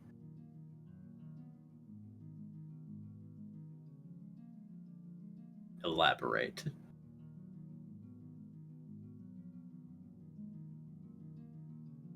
Well, Vane was trying to be careful, and then you didn't heed him. So I believe some concessions should be made.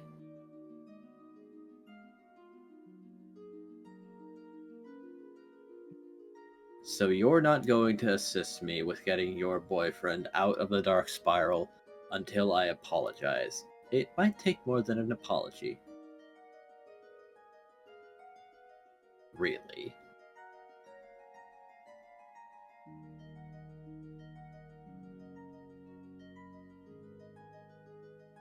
Kaz is going to look over to Vane as if asking for confirmation.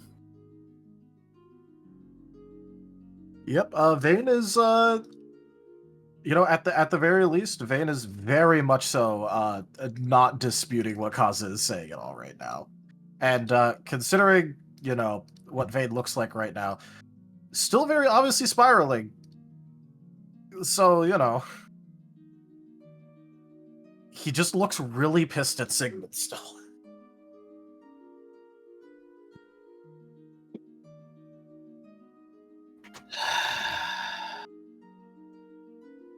Fine. What specifically do you want?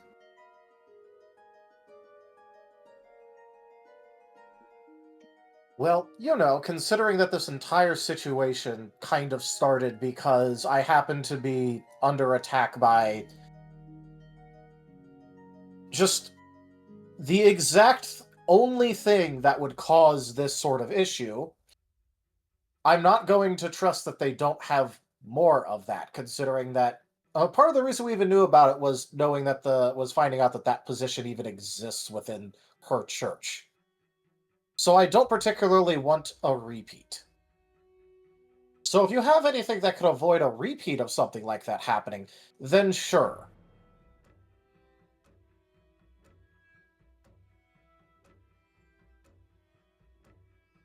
You're not much for armor, are you?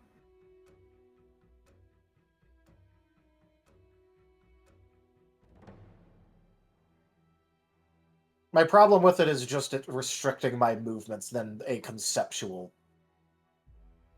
disinclinement towards armor. All right. Being maneuverable is very helpful when the main method that you move around by is by flying.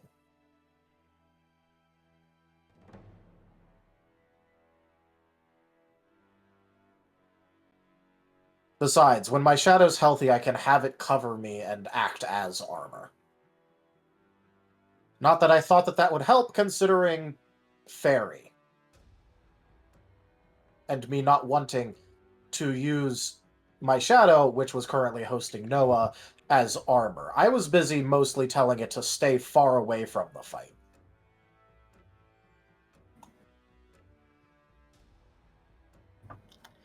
So you want... Well, it just seems like something that Noah opted to do. As you know, he is a very willful and potentially irresponsible child. Which is why I tried telling my shadow specifically not to do the exact thing that it did.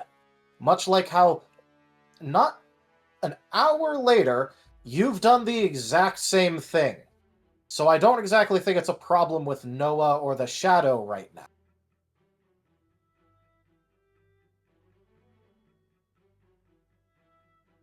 I see.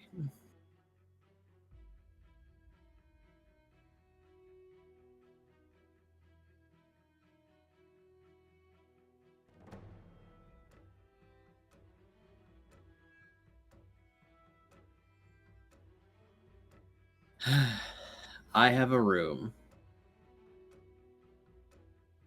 that I use for practicing and training. I let Chomper use it. I believe you'll find ways of putting it to use. It lets you set up scenarios or practice combat against enemies of your choosing. Would this be sufficient? Because you, as you might suspect, my facilities are abnormal. So long as they're useful, I don't particularly care if they're normal or abnormal. Yes, I believe you'll find use for it. Then fine, it'll probably be sufficient. With that being said, may I hurry up and administer this then?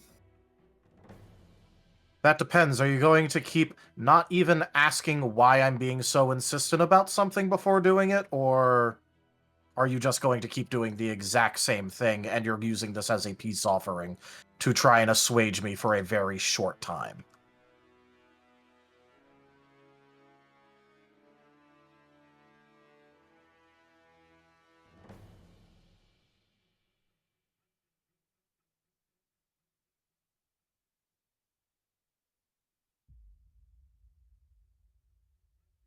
Fine, I will be more alert to your objections.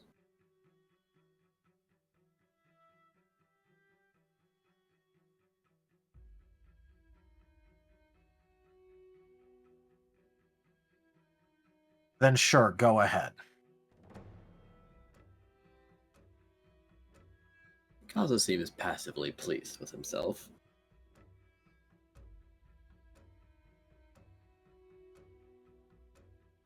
Also, time has passed. Squirrel takes 1 additional exhaustion.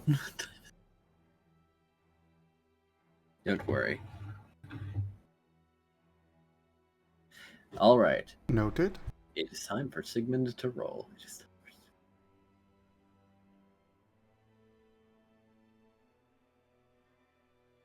I'm not keeping a timer or anything. Don't worry about it. I don't see why it would be, worrying at all. No reason for concern. Chomper's not worried at all. Twitch, twitch, twitch, twitch. That's Chomper.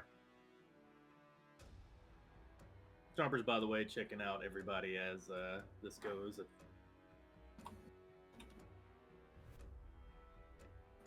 I check out past, actually.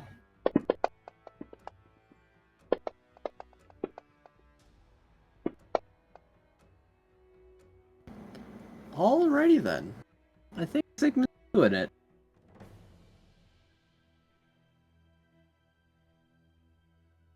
he's doing it pretty good, actually.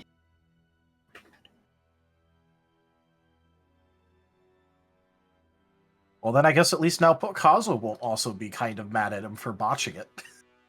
Yes. though he did want to make Sigmund pay for not listening to him. Especially when he's in such an elevated state. So he should apologize to him while he's still in an elevated state. And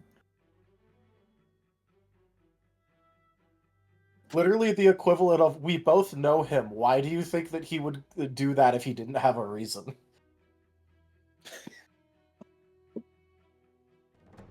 I can't believe there was a dice that exploded 3 times. That'll happen. Wow. Fair enough. I think that ended up happening with Pyro yesterday, didn't it? Or at least Yeah, 2 times. because of Squirrel's dice he gave me. It literally doubled my initial result.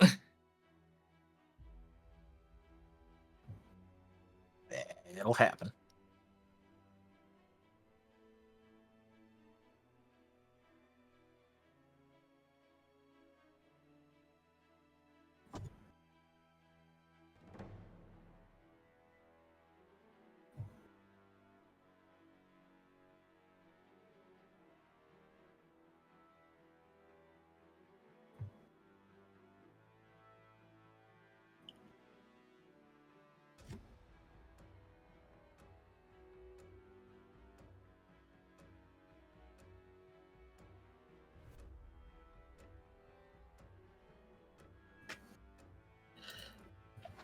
Vane, you are brought out of the spiral completely and in a very strange normal in that you can feel dopamine again, just generally.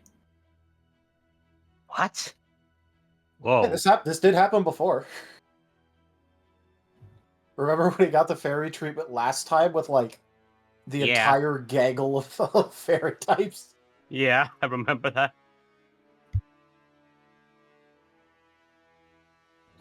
To which, after that happens, Veda's gonna blink a bit, look down at his own wig slightly, and just go, "Oh, hey, this again."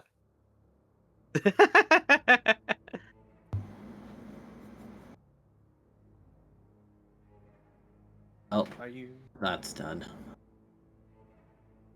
so? You feel better? Is the spiral stuff not there? Sigmund is going to be looking at his eye and saying, "So what is that?" Not entirely sure. Originally the eye was just gone, and then Noah kinda, or the shadow. I don't know if Noah was actually aware inside the shadow, or if he was just affecting what the shadow would do or could do.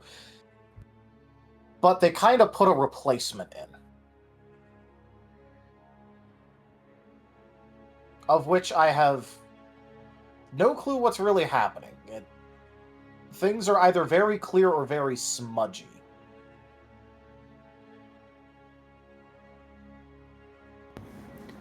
Well, I'm having even getting a You're cutting out. pretty. All right, hold on.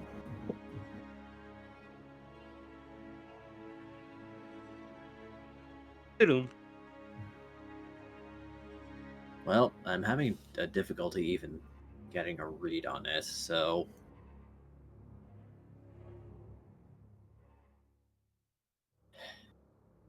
well, hopefully that recovers on its own then. Honestly, even if it doesn't, it's better than not having the eye, and if things go very wrong with it, we could always just get rid of it and get an actual replacement made. Yeah, that is an option. Since I'm suspecting that might have demonic properties. My shadow's already a demon, so I'm not exactly worried about my body having slightly demonic properties. Fair enough. And yes, Chomper, I've pulled Vane out of the spiral. He's even in an elevated state, all things considered. I felt this before. exactly once, and I'm pretty sure this is what dopamine feels like. I think. You would be correct. Trumper size. Relief. Good. You're saying something about fairy moves on him now are different?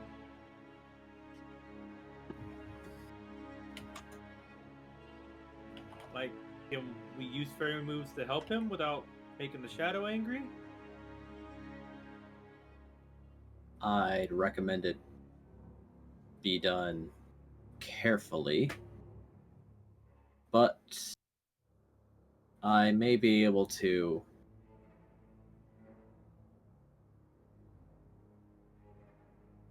upgrade his goggles now that they've been a bit field tested, and as long as he is separate from his shadow, theoretically fairy type moves will affect him and just him, not the shadow. Chomper nods. Okay. I asked because, well, I something happens again I would have wanted to try to protect, but I don't want to cause anything bad, so good to know. I'm glad you're feeling better, Vane. Chomper has a visual, like, almost as if the slowly the adrenaline of trying to, basically make sure someone's okay and stay focused is kind of going away a bit as you see their eyes are a bit more teary and red.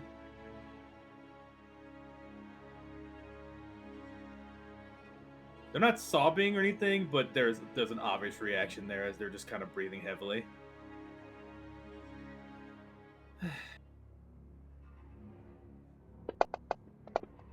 I should go check on Paz. Rank up. Hold the line. This hamlet shall not fall. Renasal59 raided my stream with 5 viewers. Hi there, Ren. Thank you for the raid. I was just about to poke you about what you're doing up so late. But hope you sleep well. Thank you for the raid. If you're here, or if you were over there, you know me. Hi. There could be new people. There's always people on Twitch. Fair enough. You've come into the middle of our Lost in Chaos, no, not Digimon. This one's actually Pokemon. Yeah. We're doing Lost in Chaos tonight as well. Normally this would be Data Anomaly Hunters, which is a Shimon one. But anyways, welcome in, everybody.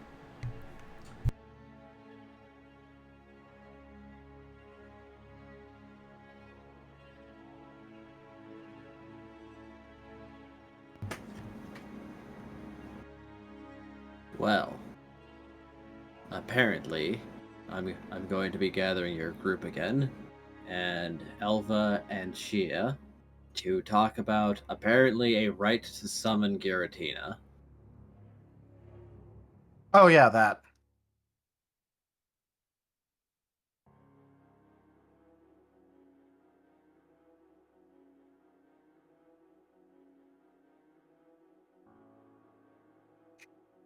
I guess I technically half know it, but I'm not exactly going to go messing around with rituals that I heard from a different timeline just in case. Yeah, so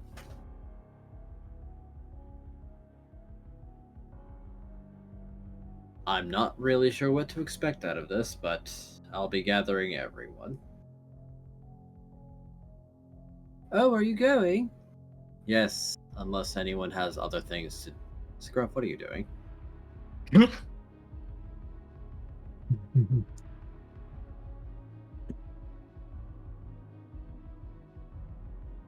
How close is he and how loud is he saying that?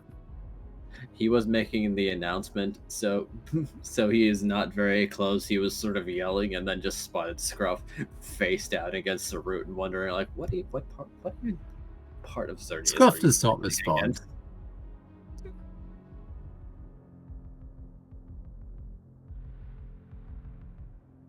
Now, I know this is rich coming from me, but I'm pretty sure that's disrespectful. Well, it's good you already know that you, of all people, aren't allowed to complain about it.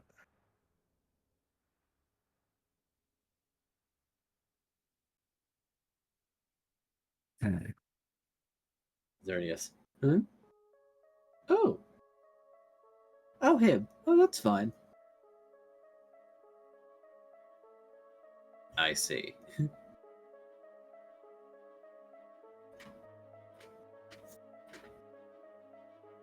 Well, we need that. Scruff is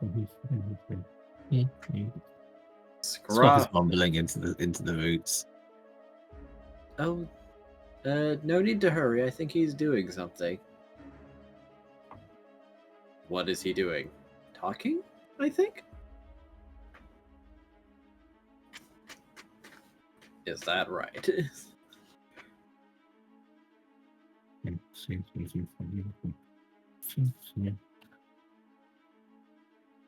Scruff, hello. It is now Xerneas speaking. Ah. Cool. Are you quite alright? I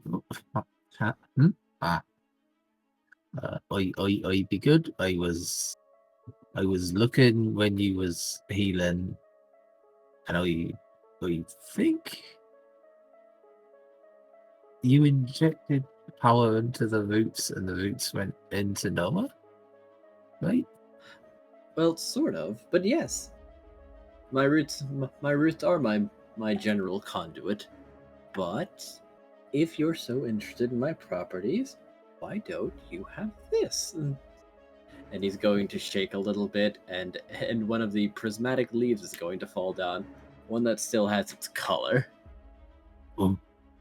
It's not much, but I think you might like it.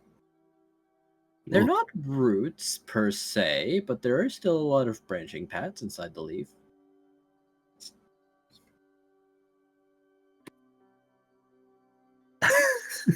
I'm just imagining Scruff glancing up, and it like does that thing of just perfectly landing on his nose, and it's just the spark in the eyes of That's excellent.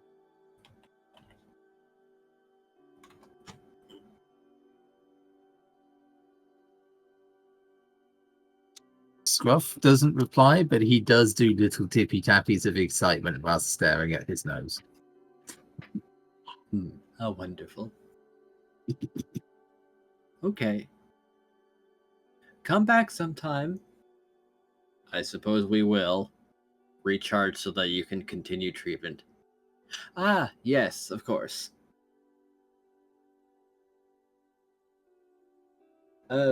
Unless you're going to teleport, you may pick some fruit on your way out. We're going to be teleporting. Well, the fruit's still going to be there when you return. I will take you up on your offer the next time I'm around, if that's all right. Scruff to the rest of the party. The fruit here is good. Are they? Oh yeah, they were. There was a lot of fruit actually. Kaza is now remembering. Paz just gives a slight thumbs up while not looking at anybody's general direction. Just acknowledging that it is true. Is the food grabbable and storageable? Yes. Chomper may be taking some.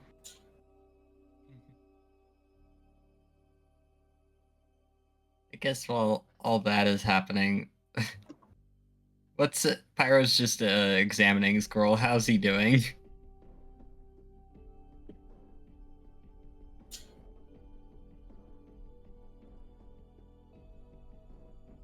I mean, he would not be showing any signs of anything wrong. At least not at a casual glance.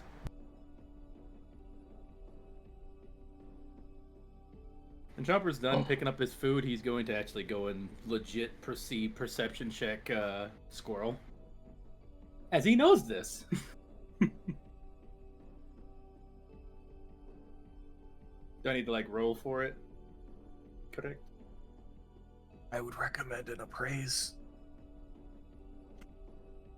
Oh, I was using terms. But yeah, Chopper's better at appraising anyway. Pyro's gonna do an insight check.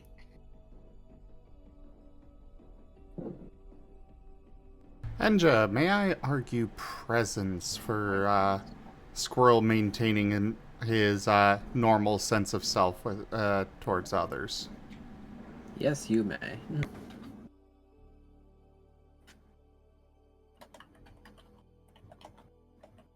Chopper is basically going to be appraising, as in, like, he pretty much knows how Squirrel's normal is by this point. He's going to be checking for any signs of fatigue, hurt, more panting breath, that kind of thing, basically. And as they move around, too, their movement is different to kind of see if they're doing okay. Not like a medical check or anything, or like looking inside their soul or something, but just like straight up appraising. Yeah. Well, this is the kind of stuff that you're supposed to use appraise for.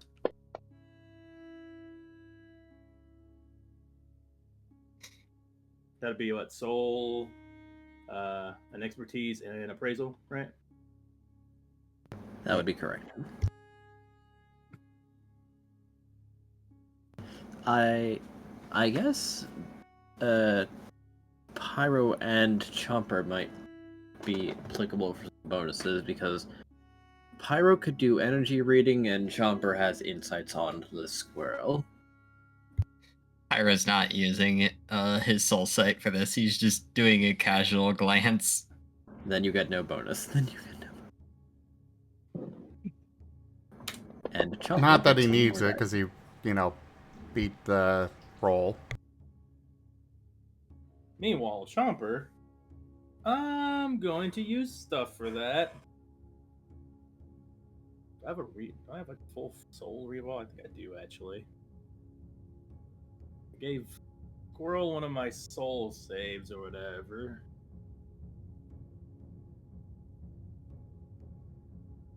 Oh, I don't see one missing. Yeah, I believe I can do a reroll. It's haven't used one this day, right? Correct me if I'm wrong.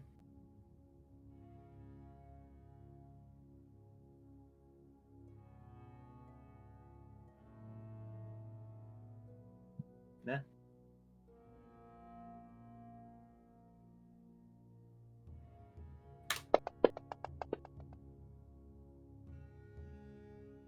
Well, it's better. Guess I'll take it.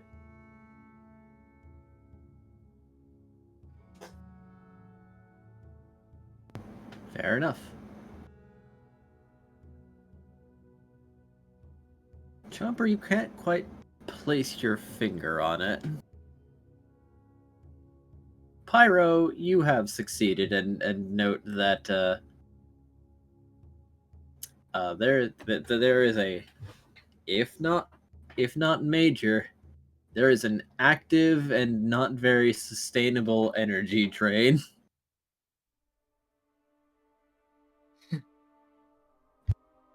Pyro's just gonna like whisper to Squirrel, if it actually is getting too much, I can help take the load off a little bit. Chomper notices the whispering and kind of walks up with nothing else. Reading this, hey, checking back with everyone. Is everything okay? Yep, everything's fine. Okay. Alright.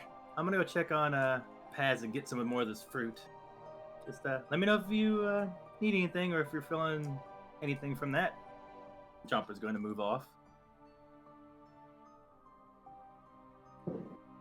Then once Chomper's out of earshot, you don't actually look like you're doing too well right now. I'm fine.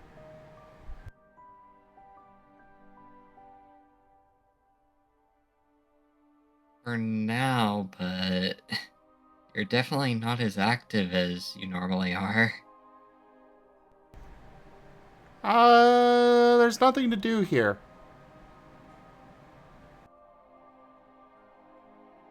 Okay. What do you currently think about the smithing school? Well, I need to go get my books because I wasn't allowed to get my books, and before, Sigmund kind of took me here. I'd rather go back and get those. I'm pretty sure you would be speaking a lot faster right now. I'm fine.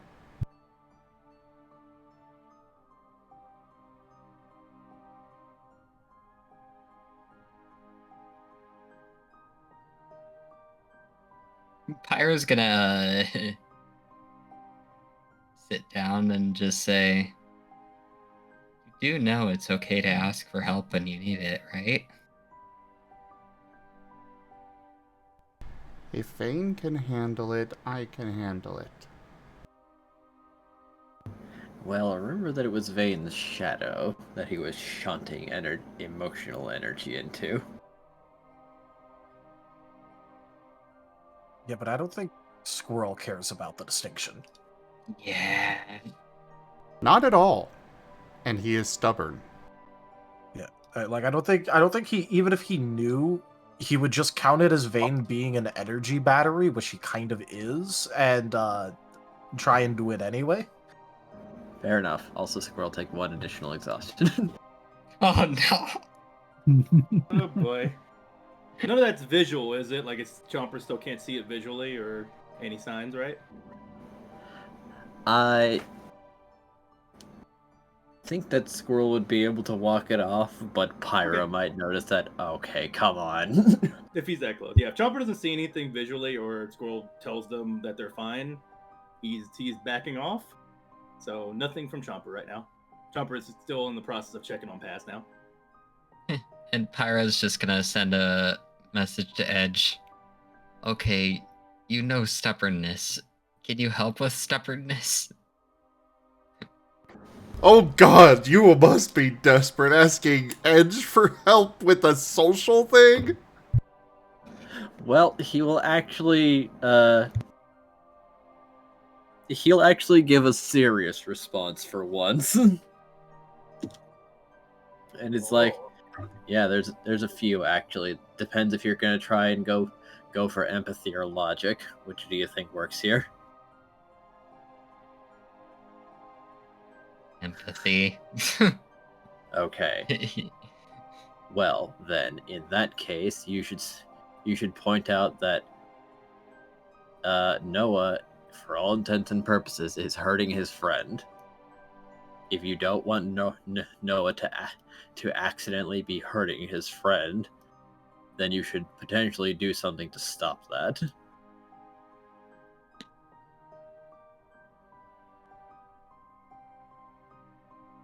Wow, that is actually sorted a patch from Edge. The world is upside down today. He's allowed to be right sometimes. Oh, yeah, totally right. I'll probably have Chomper would have actually won about if he if it was more pressured to. So yeah, sharing for Noah's sake instead of his own.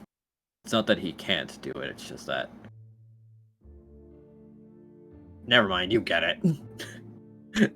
Edge ends the conversation. Back into the scabbard. He's always in the scabbard unless stated otherwise, I think. Yeah, this was a text conversation. Oh, right. Yeah. All right, they can communicate in mind. I forgot about that for a moment. Fair enough. You're very helpful for things like this.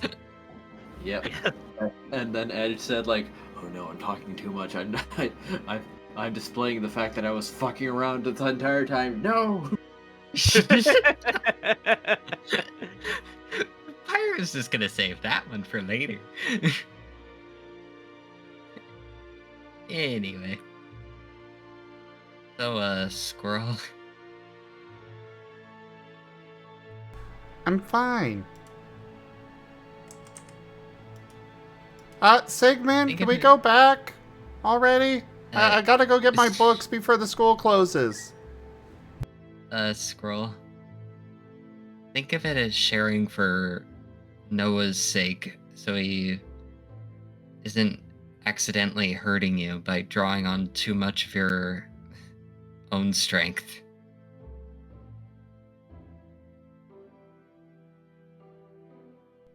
I just need to go do the ritual and I'm sure he'll be fine. Yeah, but what if he accidentally hurts you when doing that? How do you think that will make him feel?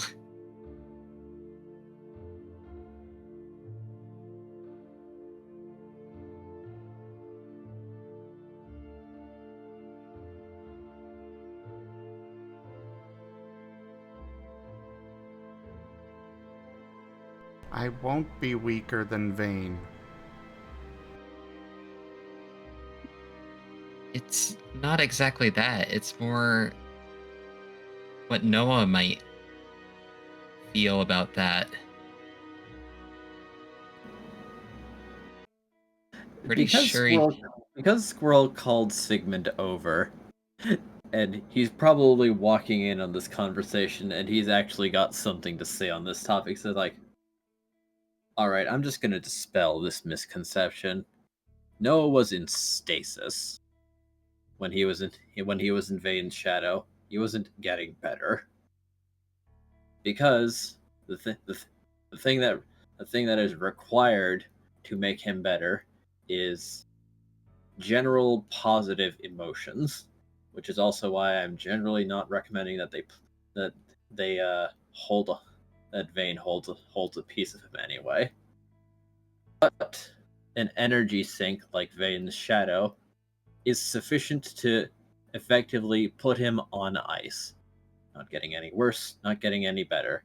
It's basically an intermediary. Because he was probably in Vane's shadow on accident in the first place, or maybe just because Kaza was getting tired. If he's in you, he's getting better. It's a different situation.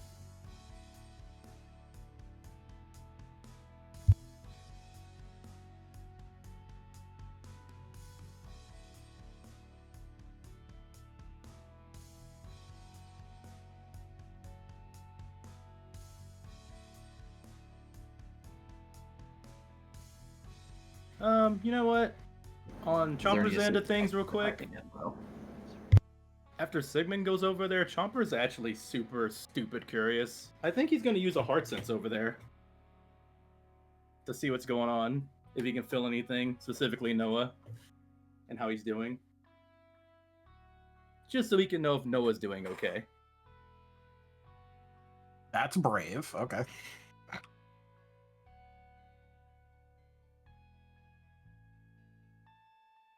He just gets elevator music. Brave, and also trying to use special ability on Noah? Okay. Oh yeah, that's a fun time. It'll either go perfectly fine or you're about to get ear burst. Yeah, that's something Chomper's willing to do and make sure that Squirrel and... Okay, what's the crickets for? That was Ido.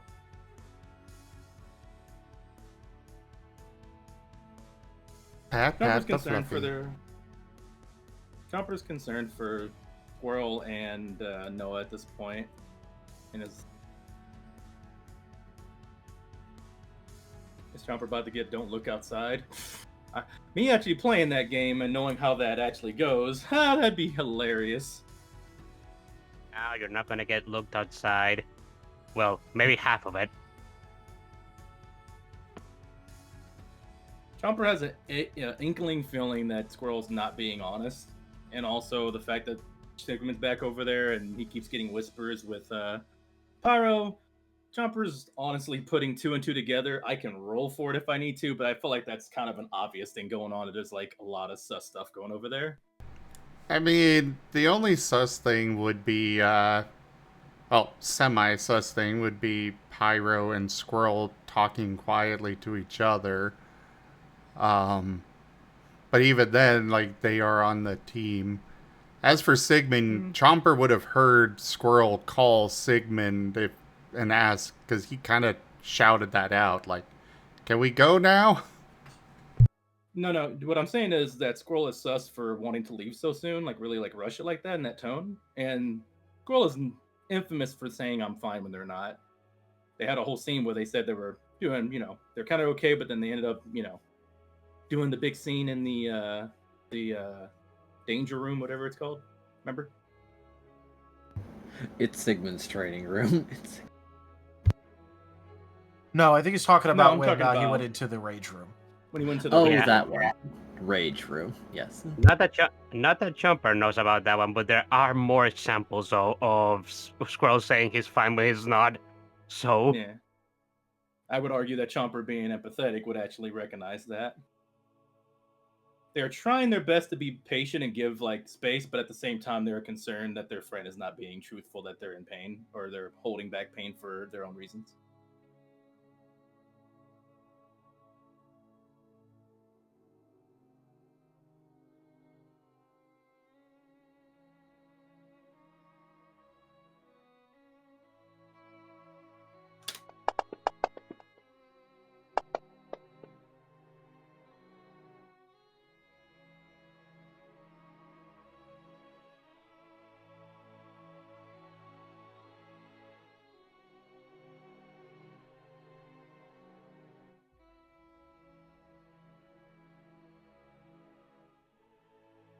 No, Garu, Chomper's not prying it out in front of everyone. He's literally doing a thing we can hear if something's going on. He doesn't really know what he's actually like going to hear or anything. He wants to confirm that Squirrel and Noah are doing all right in there, and there's not something bad happening.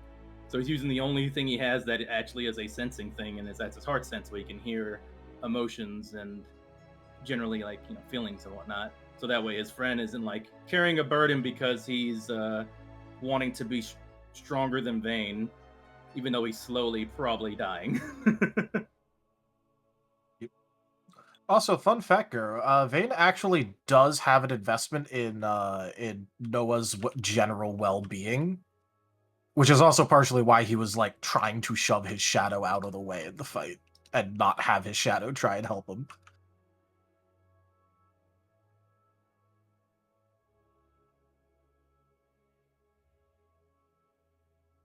Well, as for It's Squirrel's emotions right now, it is just very overwhelmingly determined.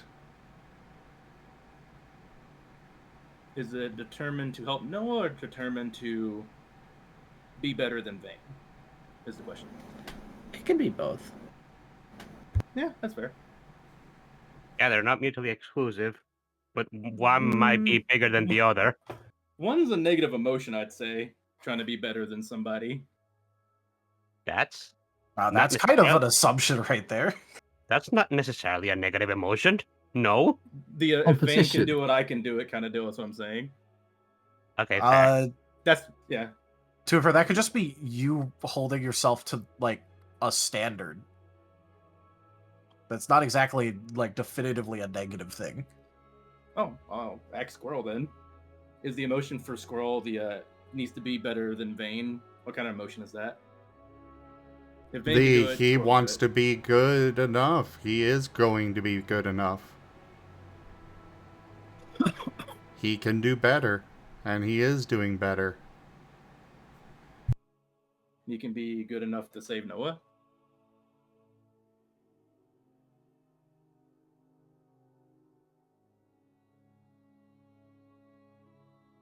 That's the question.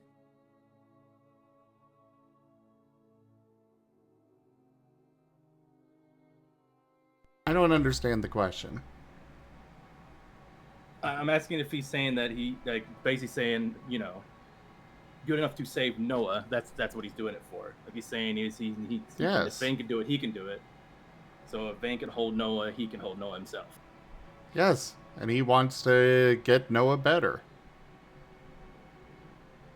Even if Noah is would be sad that he got hurt, as well as if he's hurting himself. Correct? Right now, all Squirrel is feeling is a little bit tired.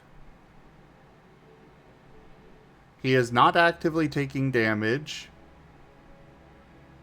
So he is just determined to push aside the tiredness and handle it.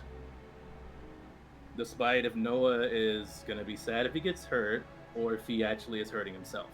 Correct? I don't know if Chomper really knows that part, though. No, I'm not saying if Chomper knows. I'm just asking. Because he's doing a read. So I need to know what's going through Squirrel's head, specifically. So I'm asking. The heart sense tells you exact thoughts. No. I'm just honestly curious so I can have an idea.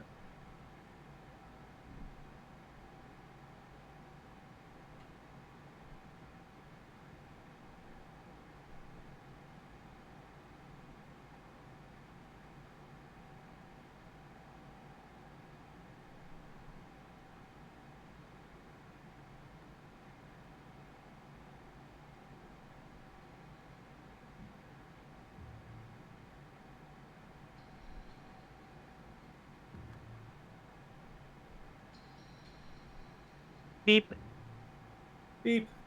Yeah, to be clear, I'm curious about the emotion in general, because, like I said, Squirrel's been told that, you know, it can it can be read easier from one person, but if it's split, it's not. That Noah will be possibly sad if he knows that he hurt himself.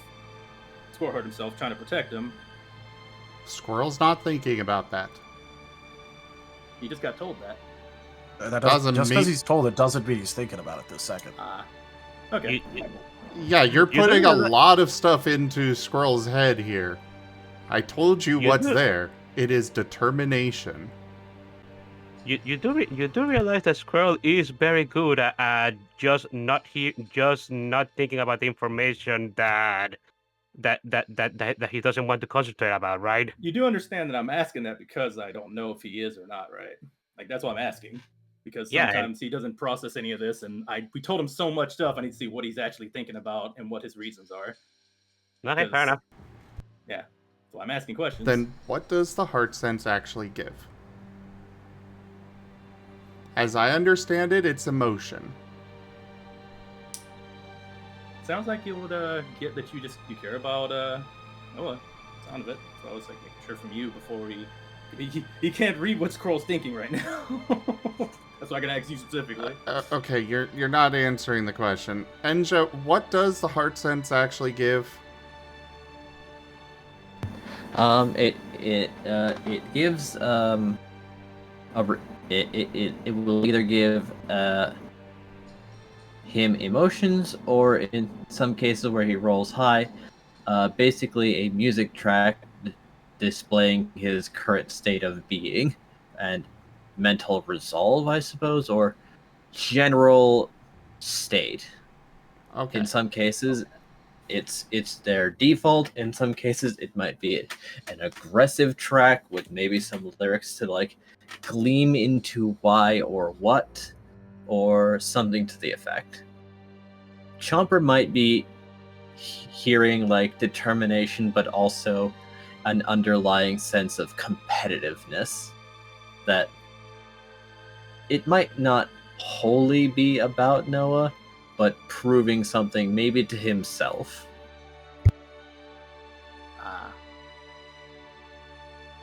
That makes sense. Alright, with that, Chomper, taking in that, with that last part specifically, is knowing, well, with that competitiveness, why is he being competitive? Is he trying to basically keep it in himself so that way, doesn't burden other people? Or is it so much that he wants to make sure that he can do it? Basically what you just said about Squirrel. So, with that being the case, yeah, I don't see why somebody would be determined, aside like competitive determined. They'd be determined, not competitive determined. Have you ever wanted to like beat a personal best that you yourself have set?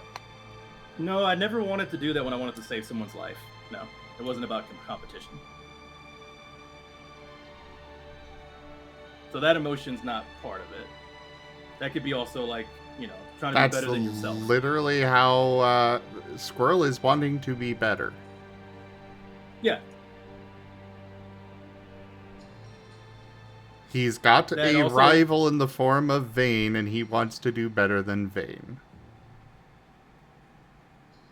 Yeah. And competitive's kind of something that will make your body, like, you'll push yourself even past, like, even when you're probably should take a break, right?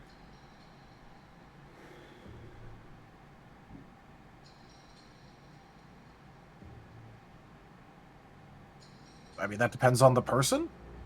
Squirrel. You'd see him do that, right? I could also see him not do that because he wanted to do other things. It depends how focused he is on that exact thing. In this case, isn't he literally doing that? He's pushing his body to the point of breaking so he can help and be better than Vayne, correct? Well, he's not breaking yet, I'm so I just don't trying think to- he cares yet. Yeah. I'm just trying to argue the point that Champa would know what's going on a little bit based on that. The competitiveness in that aspect of Fair enough. breaking yourself a bit.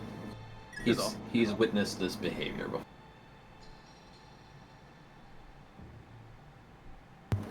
Yeah. In maybe people that he has known before, or maybe his brother. So there might be some projection. Yeah. Well, with that, Chomper has enough like curiosity and concern to kind of go back a bit and just, return to where Squirrel and Pyro and everybody's at while the conversation's going. Not really saying anything.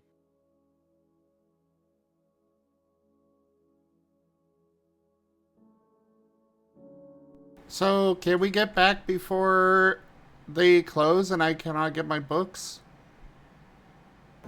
Yes.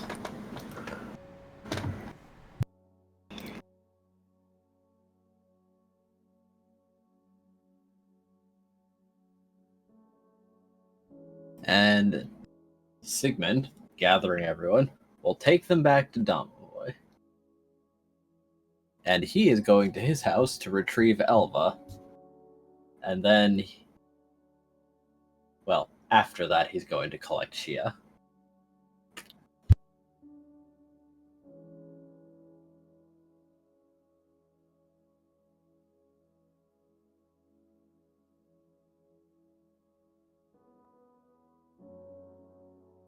The school is still open.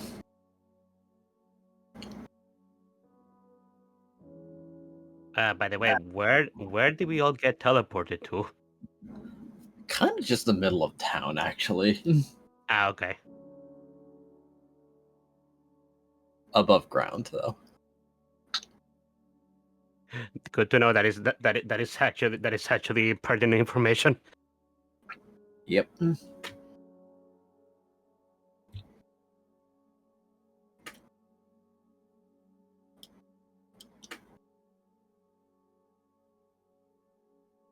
I assume Squirrel rushes off to get books. Yes, he does. Pyro's gonna follow. Chomper is gonna follow. All right. Your next class books shall be distributed, but they'll say that soon you'll be ready for the intermediary school downstairs, unless you'd like to declare a major and stay in here. No, I'm not really looking to have a major. I'm kind of want to learn as much of everything as I can. Understandable.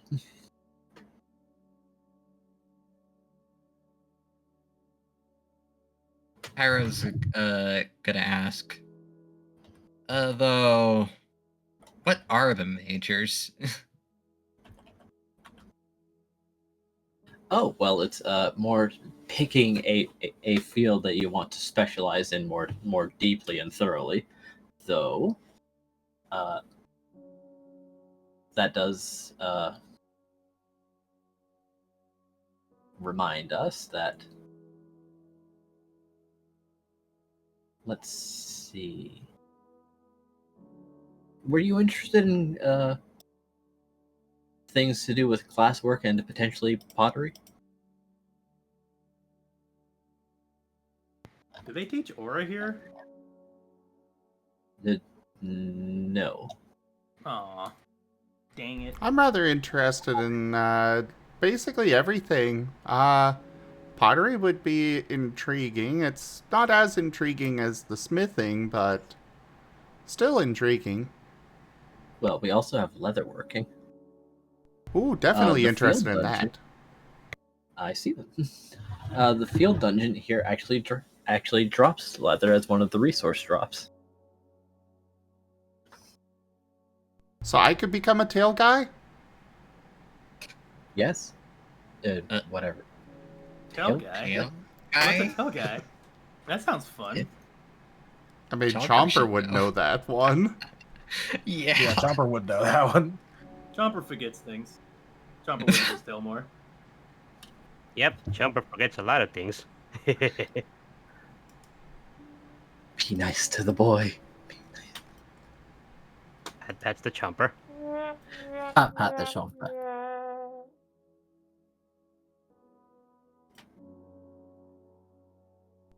But that's the person that kind of makes the clothes and such.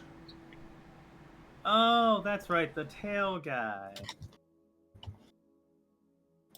Pyrola still looks confused. You mean a Drop. tailor? Yeah, tail Chomper guy. Smiles. Yeah, tail guy. Oh, I get it now. Well, we don't. I suppose some classes technically go over sewing. Well then, what's the leather working for then? Oh, tanning it to increase durability, or properly cutting it after sizing it out. Usually in combination with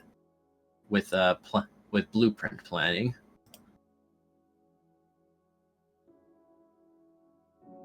Okay, yeah, I'm interested.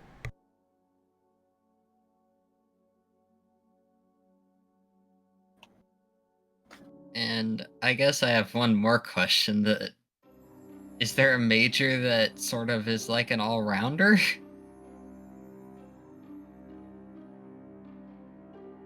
Well, I suppose general education could also be considered one, and you don't need to declare a major.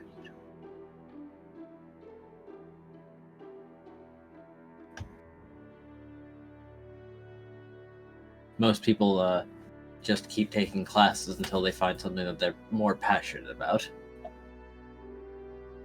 Or discover an aptitude for. Ah.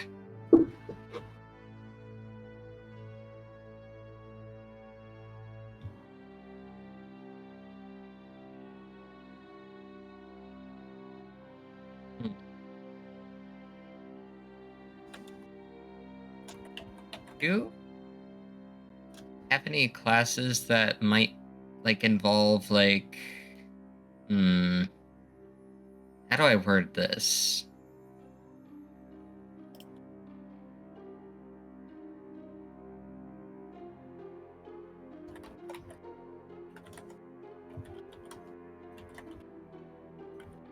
As Pyro looks like he's thinking.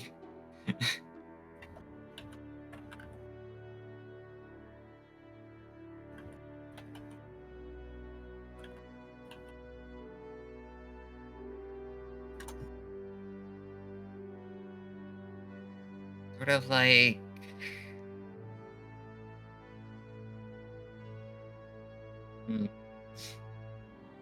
how would you say like trying to make a like things for that bend? Do you have any classes for stuff like that? For making it? Making what?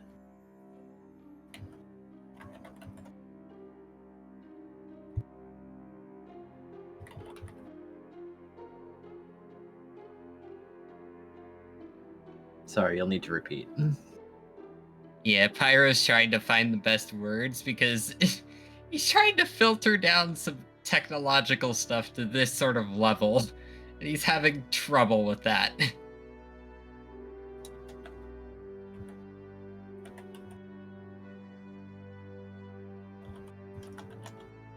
Yeah, that checks out. Are you talking about advanced component crafting? Maybe?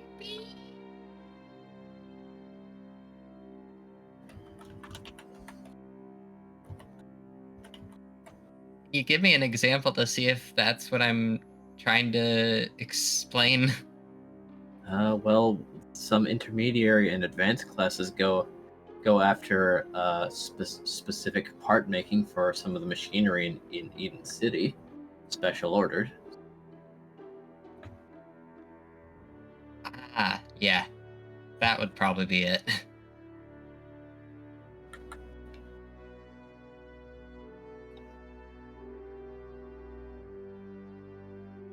And then he's gonna look over to Scroll. That could be useful for making your golem and the prosthetic.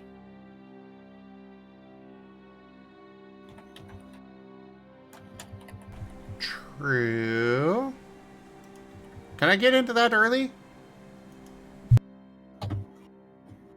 One more round of classes and you may be allowed, yes. As they'll pass you 5 additional books, since apparently you can handle this course load. Leatherworking, fundamentals of glass blowing, molten materials safety and shaping, stitching techniques for armor padding, and engraving basics.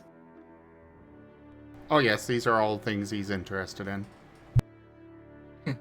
Pyro's also looking at one of the books too that Scroll got. Oh boy.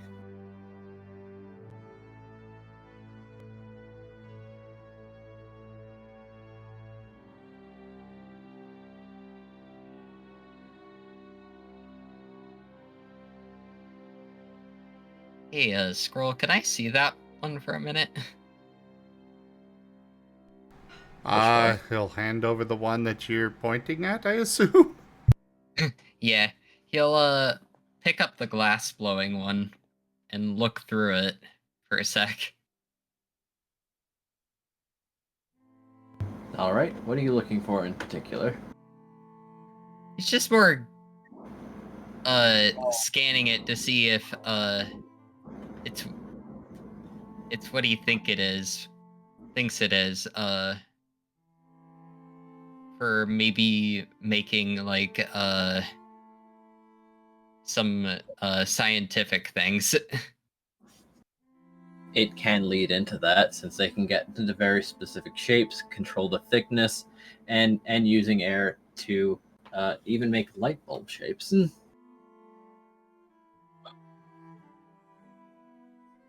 Hey, Squirrel. Yeah? I could actually use some of the things this course provides.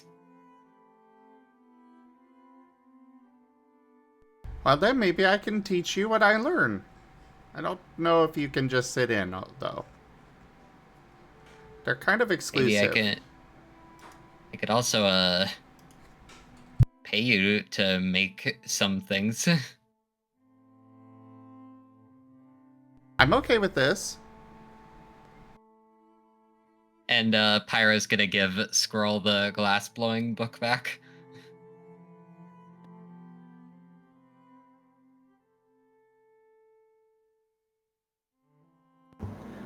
This world and its weird mixture based. Oh no. You're cutting out. Yeah. This world and its strange mixture of technology based on region. So which class teaches you how to make limbs, like arms and legs and stuff? That would probably be the advanced components that... Alright, time. Squirrel, take 1 additional exhaustion.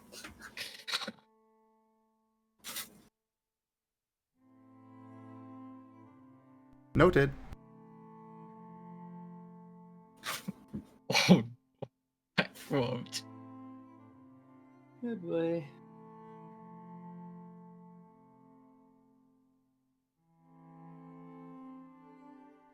All right. And with the rest of the group, Sigmund returns with Team No Worries. However, Vex has a tailcoat on right now, and an exceptionally tall for him top hat, and by that I mean it is a 3 foot tall top hat.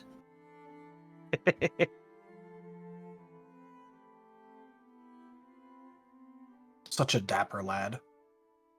He has to hold it on his head with both hands.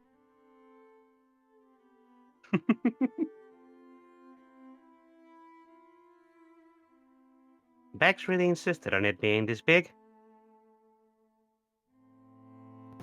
I'm the tall man now.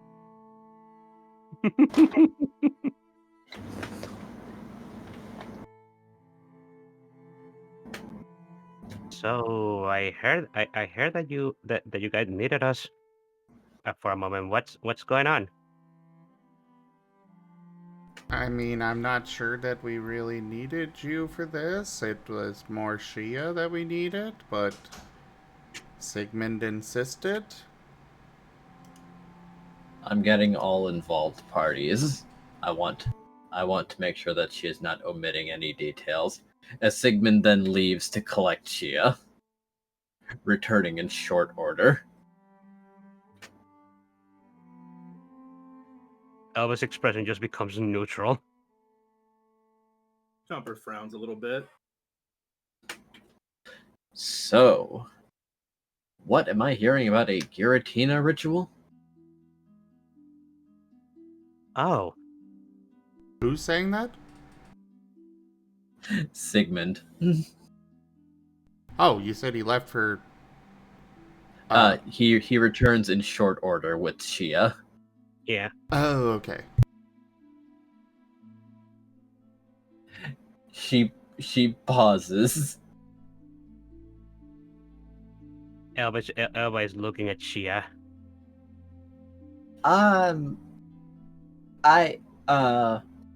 Well, I don't, because remember, she didn't get the memories, so she doesn't know what was on the other side. I don't know? It's the ritual that you use to, feed Noah. Oh, that one. Elvis Yes, what about it? Elvis going to rub his forehead. She doesn't know about that whole thing. I understand. Shia, that whole ritual ended up being basically opening a portal to the distortion realm, or rather the void, where Lord Giratina resides. Oh. I see. That is... Well, I guess that I'm, very thankful for him always being there? Elba would nod. Well, of course he would. Of course he would always want to be there for Noah. And Lord Giratina considers Noah his son. Jumper responds. So, can you do it again? Is it safe? Elba Well, I formerly had a... and You're cutting out again. well, formerly I had an entire room dedicated to it, and then, well, I assume I can still do it, though I admit that the air feels different around here, so it might be a little bit more difficult. Is there an area where... And then Tree is going to speak up. I I can help. What? What is that? Who? Jumper lets tree in front. Oh, yeah. Well, tree is part of a bigger tree, and I'm taking care of them for Nim. They and Jumper explains the whole thing. Blah yada yada blah blah blah.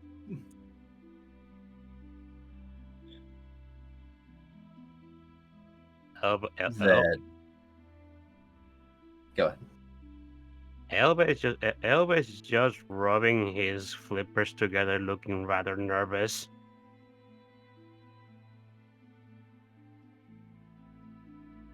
She's pretty safe. Just don't use her to teleport, and don't ask her to. What was it? Make certain food or something? That is not what I'm nervous Check about, Jumper. Then say what you're nervous about. Is it really a good idea to use that ritual at the moment?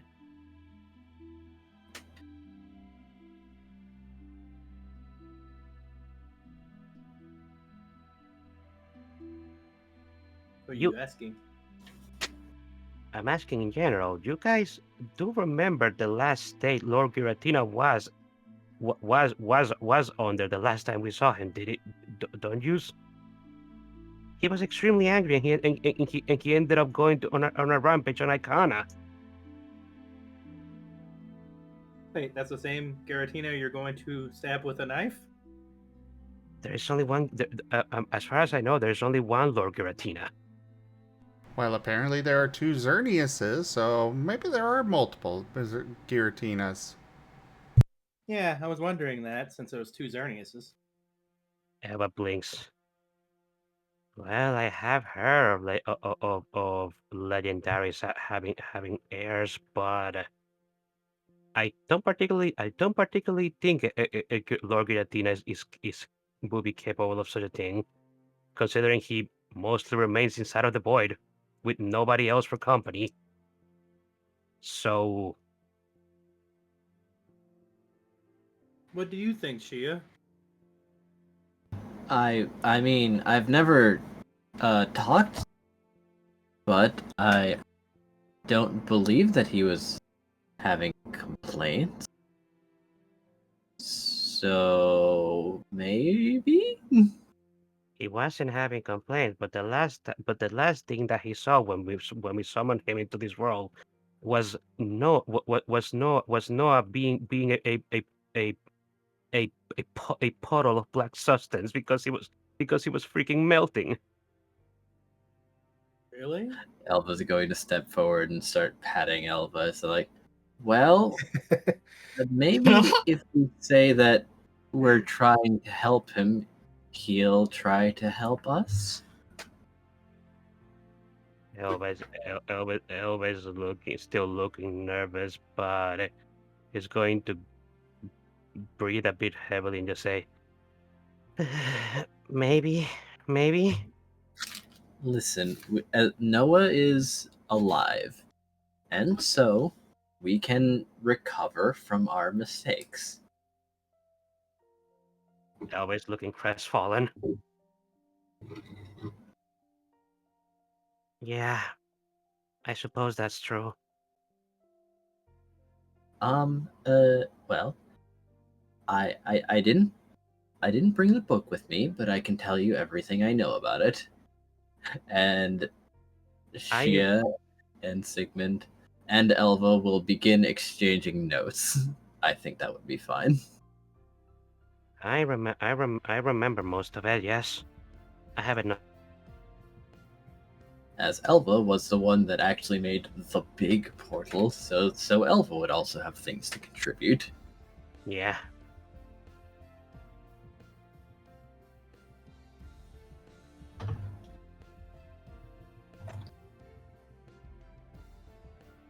Squirrel is going to pay attention and fill in any gaps in his memory that he has. Squirrel will learn the correct sequence of the runes to write out. from this passive conversation. And how much is required? Yep. It seems that it mostly depends on, let's call it, the general affinity of the land and the dimensional density, because on that mountain, it was actually formerly, when he had a following, Giratina's domain, and so the veil between it and the distortion realm was particularly thin and innately dark type.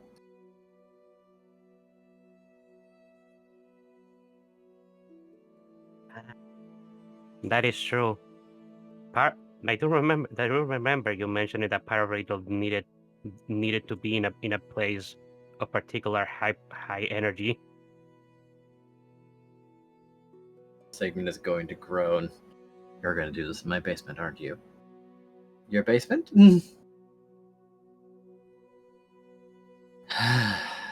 All right. I mean, guess I mean, some spare rooms. walked into that. I mean that does seem like it does seem like it would be a good place to perform the rituals, Sigmund, sir. Fine, let's get to this. And tree would be acceptable for reducing the barrier density. I can do that. Be careful, okay? Oh, I'm sorry. Sorry. I'm going to need to redact one thing. It was not dark, it's ghost. So actually, they're going to need to do this at the library. Oh boy. I guess that makes sense.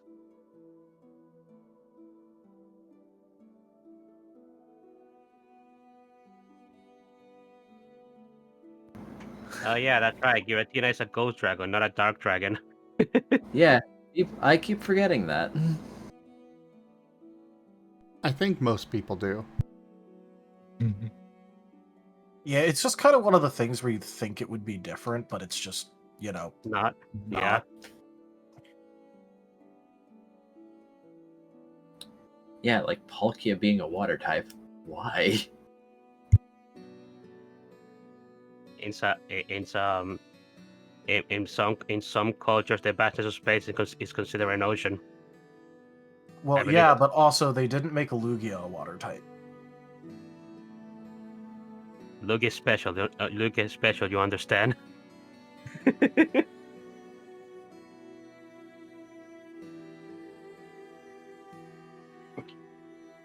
Just because it lives in the sea doesn't mean it has to be a water type. Yes, it does, but let's just pretend that it doesn't. Fair enough.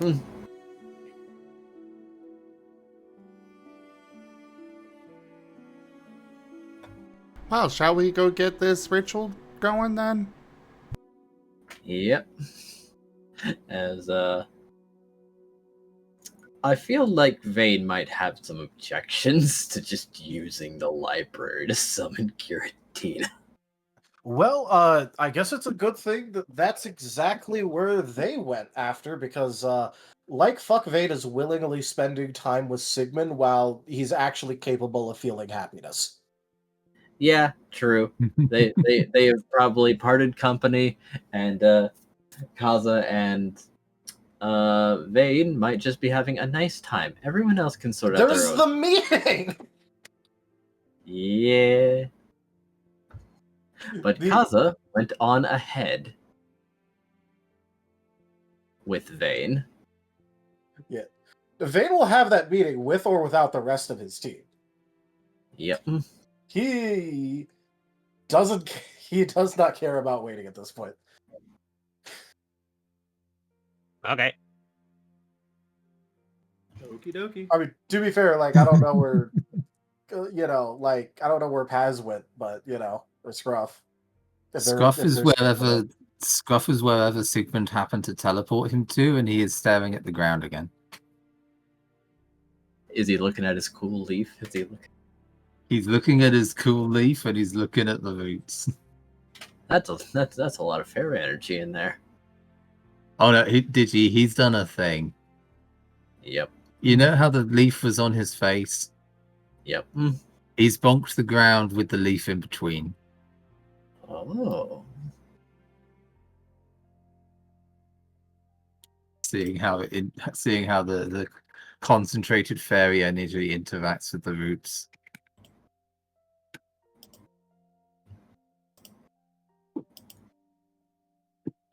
The roots are spreading. Ooh. He's making roots, actually. He's making roots. Ooh. Oh, hang on a second. I need to do a am I gonna be stupid roll. I love those. I am gonna be stupid.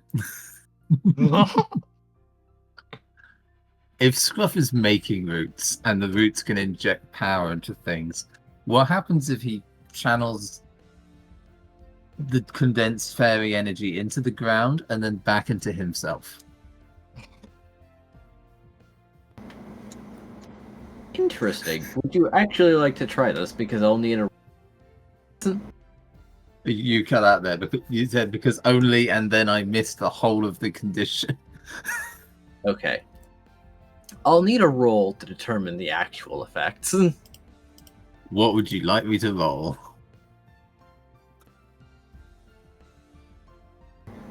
Give me a...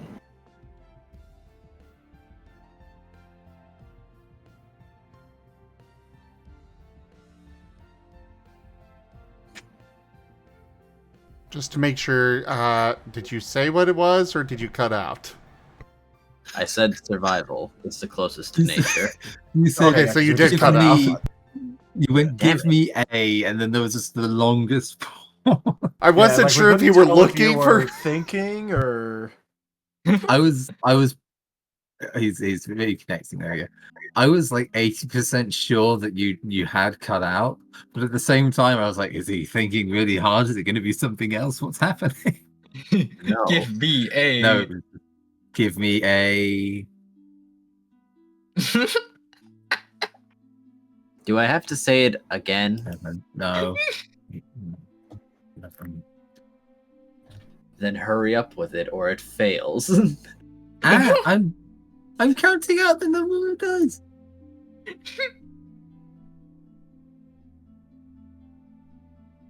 I will only be ridiculed so much.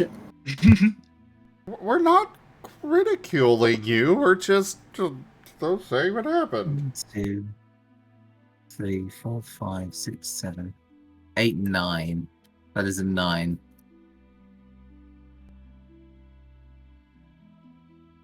Okay. Something very interesting is going to start happening. As grass is going to start growing around you, and trees are going to start sprouting up of an odd color as you start developing a grove around you.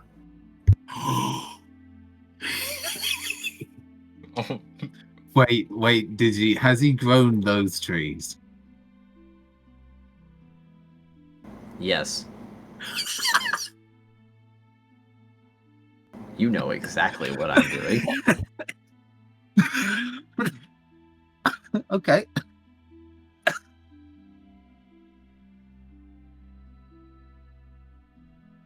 Okay.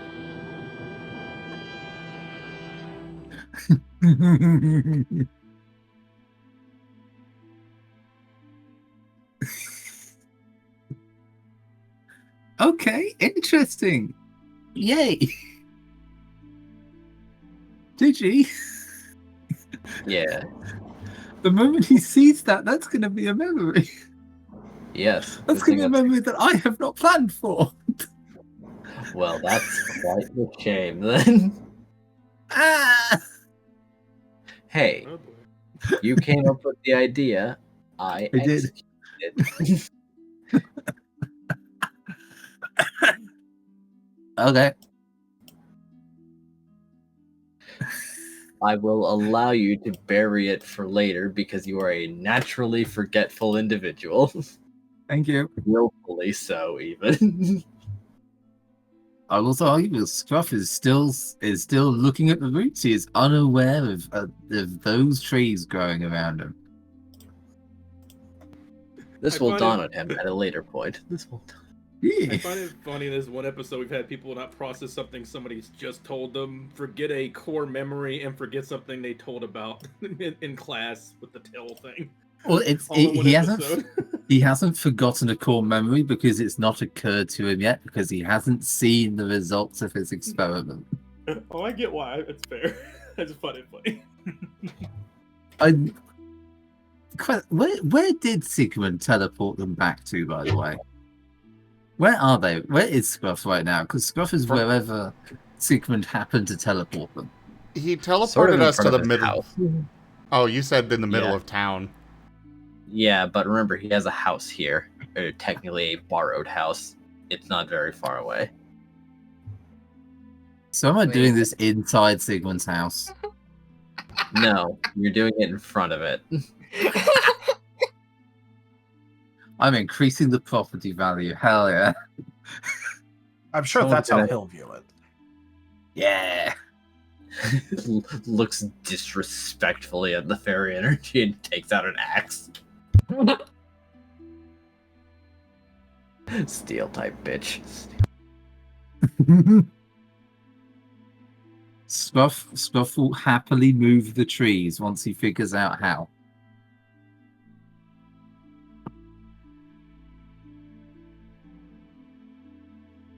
I mean, they've come out of Woody's doing, so surely once he finishes doing it, they'll like go away again, potentially.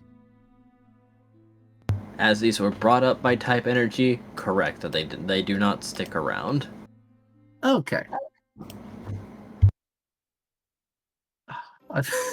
This is choosing the graphic settings of his move.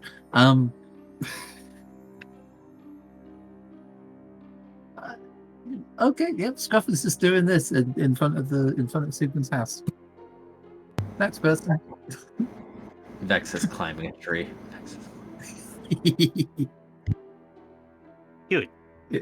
Immediately, like strange trees no one's ever seen before sprout out of the ground. Vex, I'ma climb that.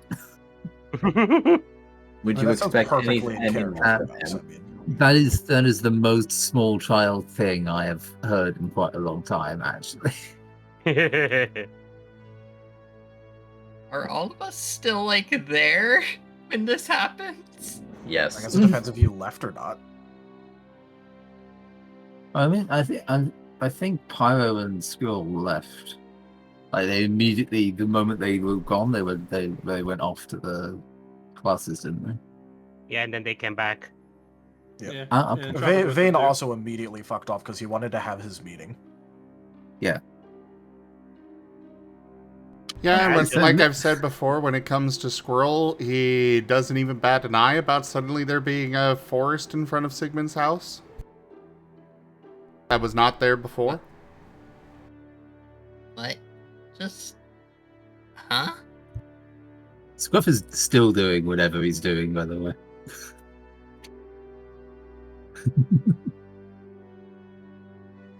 How? Incredible. Scrub, how are you doing that? Scruff is a little bit hard to see amongst the wild grass and the roots kind of cradling him as he's doing whatever he's doing face down in the ground. Elvis just going to put his flippers together. Perhaps these are his powers as a chosen, or perhaps these are powers that he had in his previous world. How intriguing! While I can't completely deny these claims, I hope they don't last.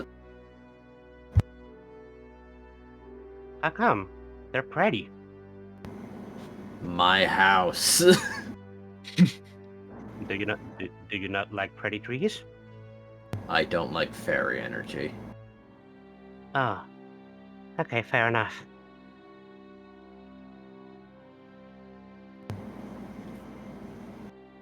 He's going to like passively tap his chest. It messes thing. I see. I understand. If only they were just grass instead, then. Well, this isn't enough to put me in any form of danger. I just don't like it. I understand, sir. Fairies tend to be the ones to smile at you while they're holding a dagger in your ribs. I understand, sir. You don't need to keep calling me sir. Elba just stopped speaking for a moment. Anyway, where'd Vane and Kaza go? Don't know, but should we get to the library so we can do the ritual? Yeah, let's do it. Jumping back to Vane and Kaza as they have gone ahead. Whee! To the library because they kind of knew about Giratina a bit. Well, not like they particularly cared about that. At the Fair. moment, like at all, actually. They have arrived back at the library.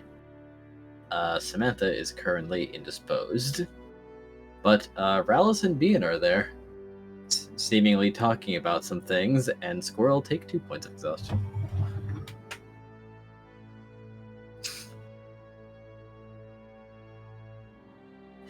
Let's see. But Rallis will look over and note that Kaza is still carrying Vane and kind of stained black. What? Hey, you're back. How are things? First of all, where's Zarok? He's upstairs. He seemed to have some inclinations for getting certain books.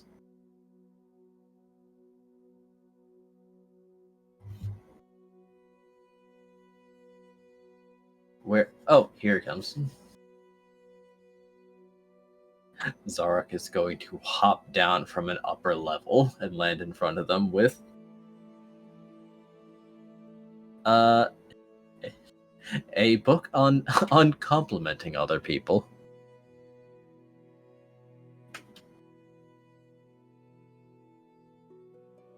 Huh. Compliment book, huh? Though he seems strangely very pleased to see the pair of them.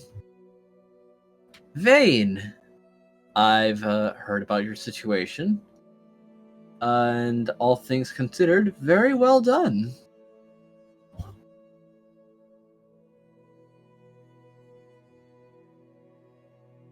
You're complimenting me.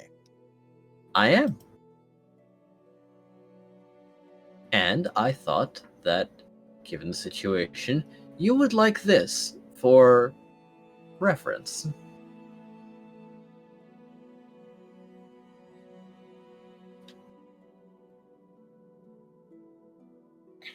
Vane's just gonna like take it and like look at it a bit, and then kind of like set it down.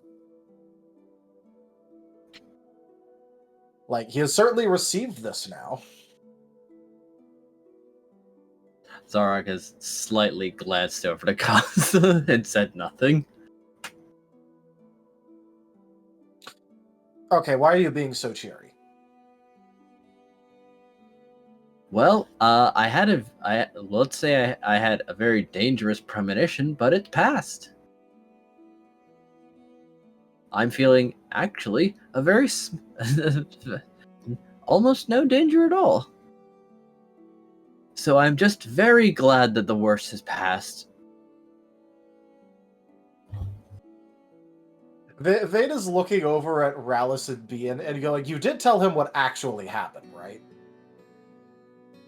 We did.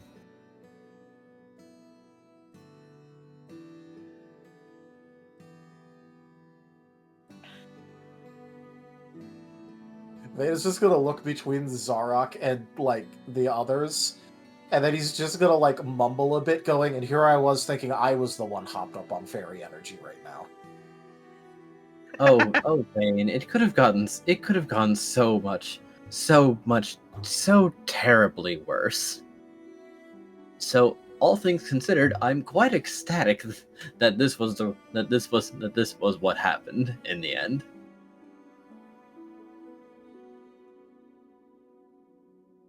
I guess it could have definitely gone worse, but I will also point out that it still went pretty bad considering that literal divine intervention against me. Yes, but also you could have been hit by the opening volley, and then, well, if you had gone missing, Kaza would have spared no expense to find you and stayed with nobody, resulting in their engagement. And from there, I can assume you can deduce the unfortunate sequence of events.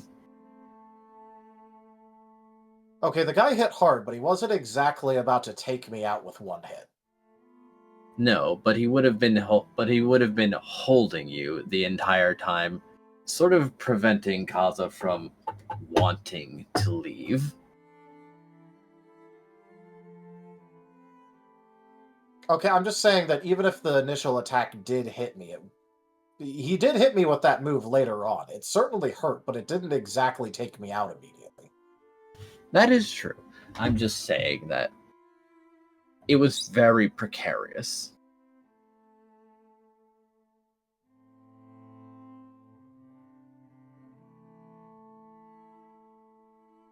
I'm sure neither of you would have wanted to give the other any advantage that you could, such as a free and cheap shot. That's true enough, but I will say, obviously Kaza would not have gotten there until far later, considering I had time to fight the guy, meet someone new, and then get dragged back to the library. First aid was starting to be performed on me. Thank you for that, by the way, Bian. And then everyone else showed up. Yes, but I also managed to glean a little information. But that was maybe not the best usage of my energy. After all, it drained me quite thoroughly, and then I slept into the next morning, very, very deeply. But I can now tell you why he was there. You'll not like the answer, but it is an answer I can give you. I think I'll probably hate not knowing more, because that was ridiculous. Very well then. Let's say it was a long con. It was, well, your relation and Kaza's relation is quite known. So it started with the most subtle of notions that it seems that they peak at recent memories when we're going to sleep, and so they were aware that you wanted to get a flower to complement Kaza's new ribbon, and so they hastened Nacer there with all possible speed. Air quotes, it came to him in a dream.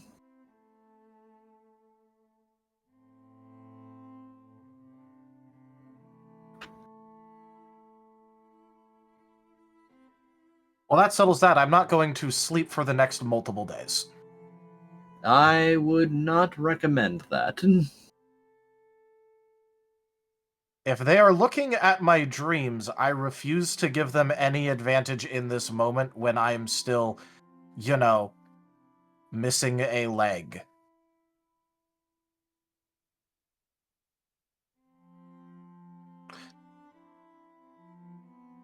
Well, I don't think they'll be doing that very much, because that was more costly than Cresselia would have liked. Something else took a bite out of her. And so let's just say, that is also one of the reasons that I am quite ecstatic that, and he's going to point at Belf's mark, is actually going to be quite helpful against her specifically.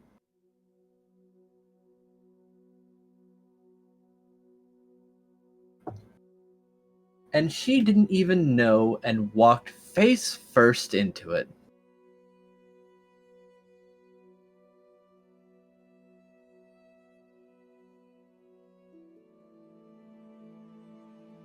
I'm just going to point out that me going along with this and deciding that it's no longer dangerous at all to allow this to happen depends on me thinking that Cresselia, of all people, is going to make the right and smart decision and not be stubborn about it. Well, I suppose the question then goes down to, will she let herself be injured? And I do mean physically marred injured. Just to try and get information for her subordinates to then go and do something. Maybe not with that viewpoint, but I'm not exactly going to rule out her having a sunk cost fallacy about it, considering this entire thing has been one big sunk cost fallacy about Kaza. True enough, but I think I can, for the time being, safely inform you that with my intuition, you will be safe for at least an entire week. Okay, from so any I'll be of her safe. machinations. I'll be safe. Cool. What about everyone else around me? Let me reword my statements. She will have no activities towards anyone that you care about for an entire week.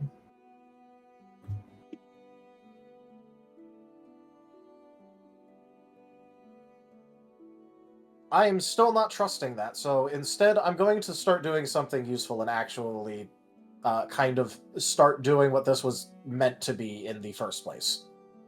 Okay. Kaza is going to, pat Zarak's shoulder and say, it's a good attempt and I appreciate it. Honestly, he's lucky that I'm currently filled with fairy energy, because otherwise I would not have even... I would not have even considered most of that. And I just would have brushed him off immediately. I am also happy that you've gotten your fairy treatment, yes. It's not even going to last a day. No, I suppose not.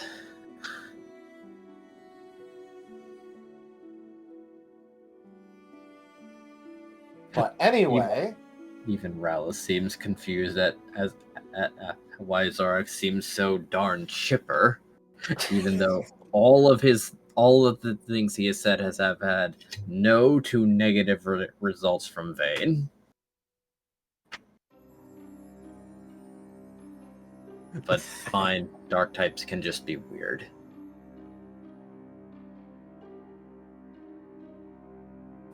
Vayne may have fairy energy and can actually feel dopamine, but this has not changed the fact of his natural inclination about things. True enough. So, but he will be going, and he's just going to go. Now, Kaza, I happen to notice that you were doing something again. What? You wanted something, and then you proceeded to brush off your desire for something due to whatever reasoning you had. Maybe you didn't want to inconvenience someone, or you just thought that you were being silly for wanting it. I don't know what exactly it was. But you mentioned that you wanted a flower. And then when I tried to ask more, you decided to brush off the entire thing. So I decided that the best course of action would be to get you as many flowers as possible in case any of them were the ones that you wanted. And Veda's just going to start pulling a bunch of flowers out of his bag.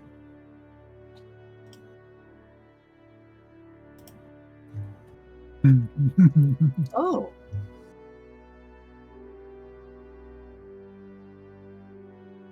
They look nice with the ribbon.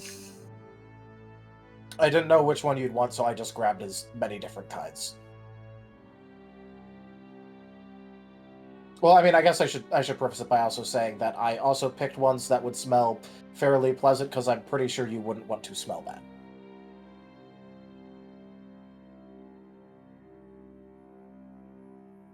His face is fairly flush now. So, whichever one of these you think will go with the ribbon the best, please actually take it and use it. He is going to be taking all of these as he's going to start putting them under the scrutiny. And he's going to walk over to one of the tables, put the ribbon down on the table, and start like comparing the flower beside each of them. Or each flower beside it.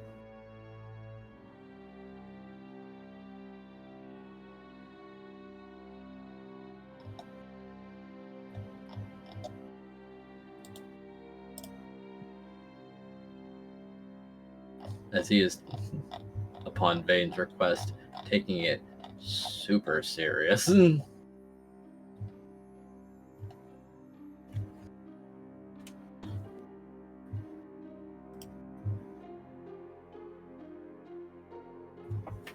Bien is going to hum pleasantly and say like, it's so good seeing him like something like that. I'm fairly certain that he liked it this entire time, and it's just that no one was actually doing any of this.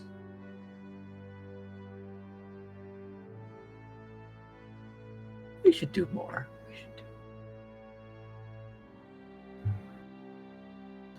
Oh, that reminds me. Something that he told me a while ago. There is a bakery back in Hamo that he used to frequent. I believe it's with a panseer. I believe that he got cinnamon buns there.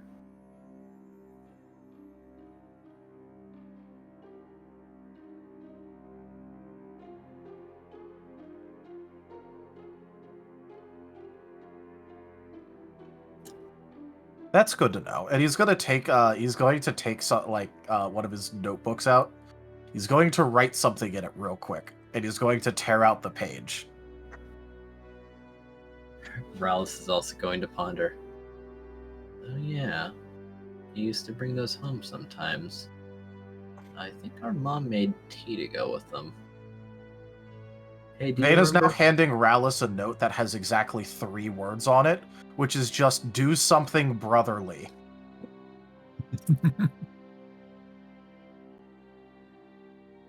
He's and going he's giving to him the frown. most deadpan stare, as Rallis has still not moved to engage with Kaza in any way for this. He's going to frown a little and just I'll think of something. You had all night.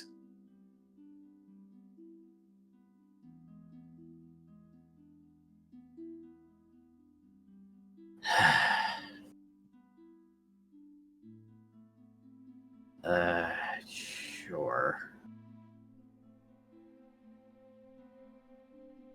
As he's going to sit beside Kaza as he's looking through the flowers and like occasionally making like a recommendation. Kaza would try it and then more often than not like set the flower in the reject pile. He doesn't even care how successful it is. He's just like, do something brotherly.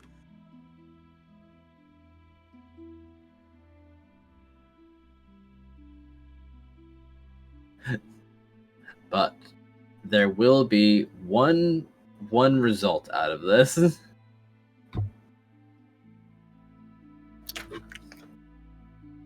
After a few minutes of flower sorting and looking, he is going to take one of the reject flowers and like just kind of tuck it into Rallis's hair.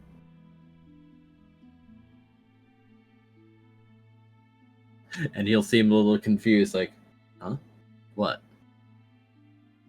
Purple's nice. Looks good on you too. Oh, thanks.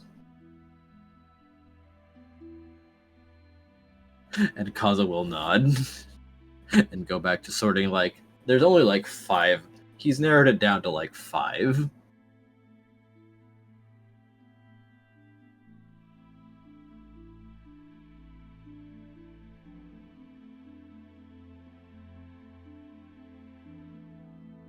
Oh, that's good. Before he finally settles on a winner. And now he is going to take out a bit of poke, but then he remembers, wait, these are dungeon flowers. I don't need to preserve them.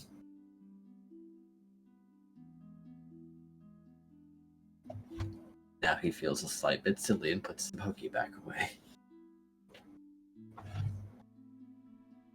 I'm not even gonna lie, Vade just had like a slight guess. He never acted on it, but he had a slight guess that Kaza would really like flower pressing.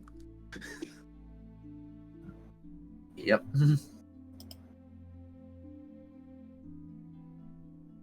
As Kaza has picked a crocus.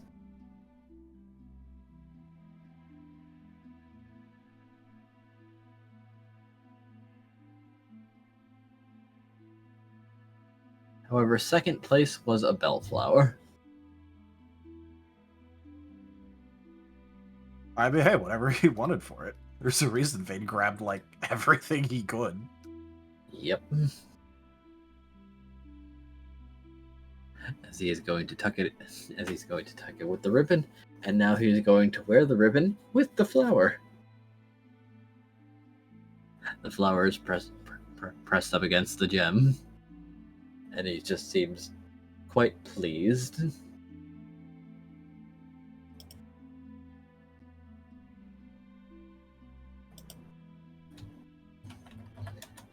And now is the time when everyone else arrives at the library. I will point out we have 10 minutes left. Oh my goodness. How is a squirrel looking now? Yeah, that's a good question. How is Squirrel looking? Chomper's been just literally hyper-focused on him the whole time. Still holding strong, but maybe he's starting to get like a little winded, since it seems like now that he's past the threshold, the symptoms are starting to get a little worse.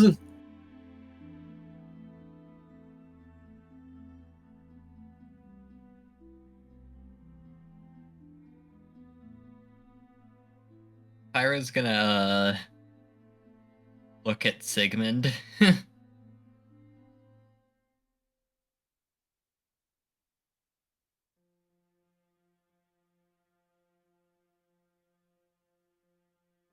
And then back at Squirrel.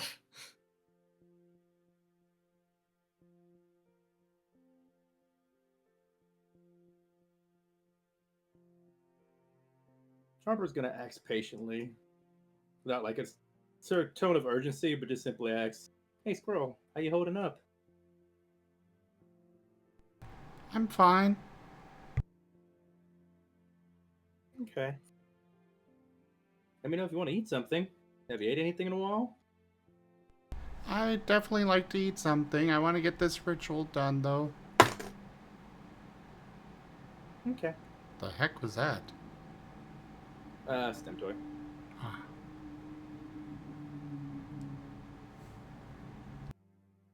Oh, let's get you something as soon as this is over, then. I'll make you. Can I ask a question? Why exactly do you guys want to summon Lord Giratina? Or open a portal to begin with right now?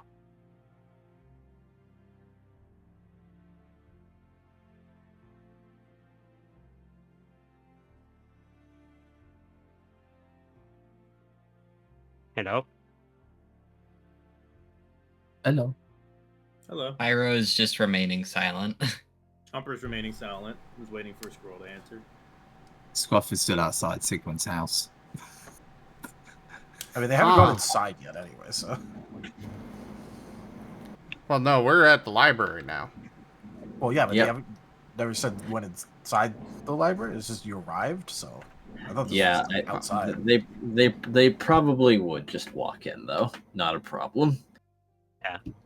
Well, it just wasn't said, so like, you know. Fair enough. Also, did Scruff stay behind? No, Just Scruff was face planted at outside Sigmund's house. Unless Sigmund forcibly like picked him up and made him leave, he would still very be there. likely. Very likely. Okay. Air quotes. Stop that. Air quotes. Stop Scruff- doing that in front of my house. Stop doing May I do a minor shenanigans that does not affect Sigmund? Yes, you may. As Scruff is walking to the library he'll have his face down and there's just a small patch of grass following him. Of course.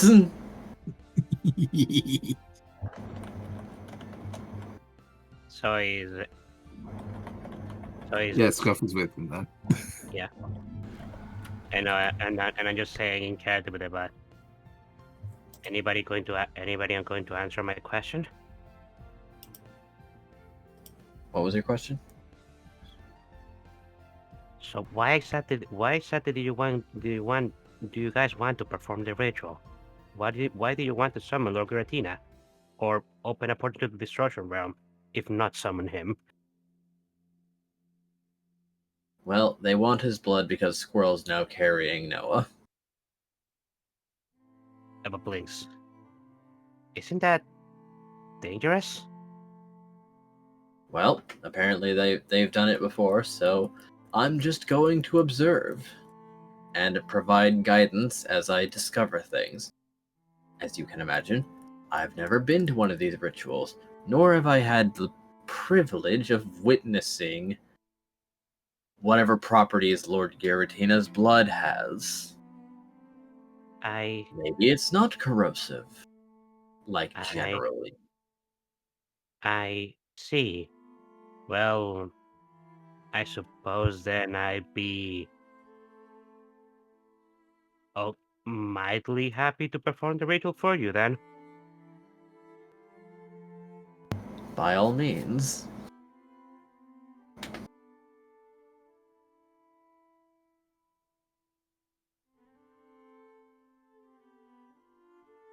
Well, actually, we should probably ask the owners of the library first to see if they're okay with this to begin with. Yes, very probably.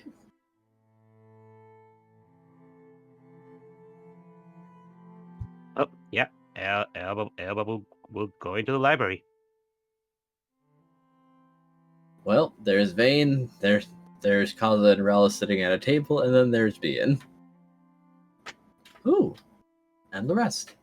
Good day. Ah, a very large group today. Hello, Elva. It has been a while since I've seen you. It has been. Elba is waving at Bien. It's a pleasure to see you. It's a pleasure to see you again.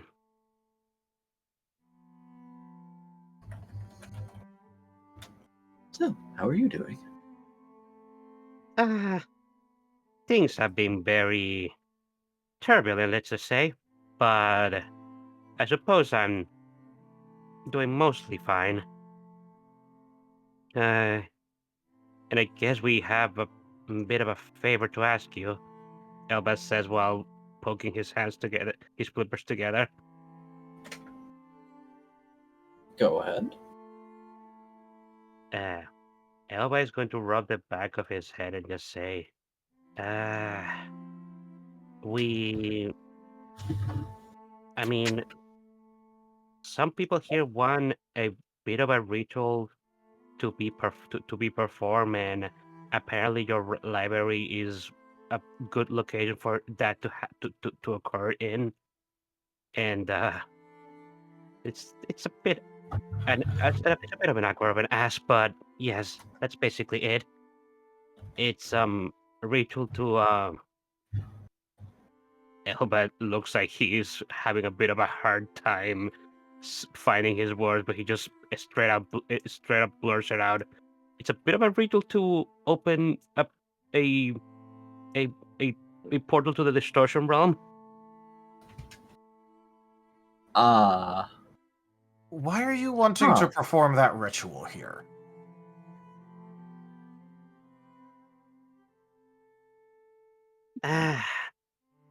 Well, the ritual requires this place with intense amounts of energy to do it, and and not just that, it's specific kinds of energy, specifically ghost type. Okay, look, I know what, not in the specifics, but vaguely I know what it entails. Why are you wanting to do that ritual? What are you even trying to get from it? Elba is going to point a squirrel. Do you want to say it, or should I? Fine, I'll ask a follow-up. Why now? If you thought this would help, why wouldn't you do it while Noah was inside of Kaza?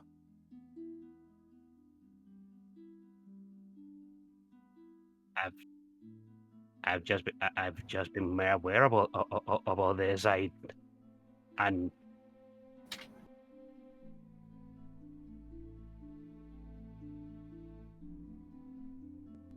Because he's hungry. The Xerneas we spoke to said he was hungry.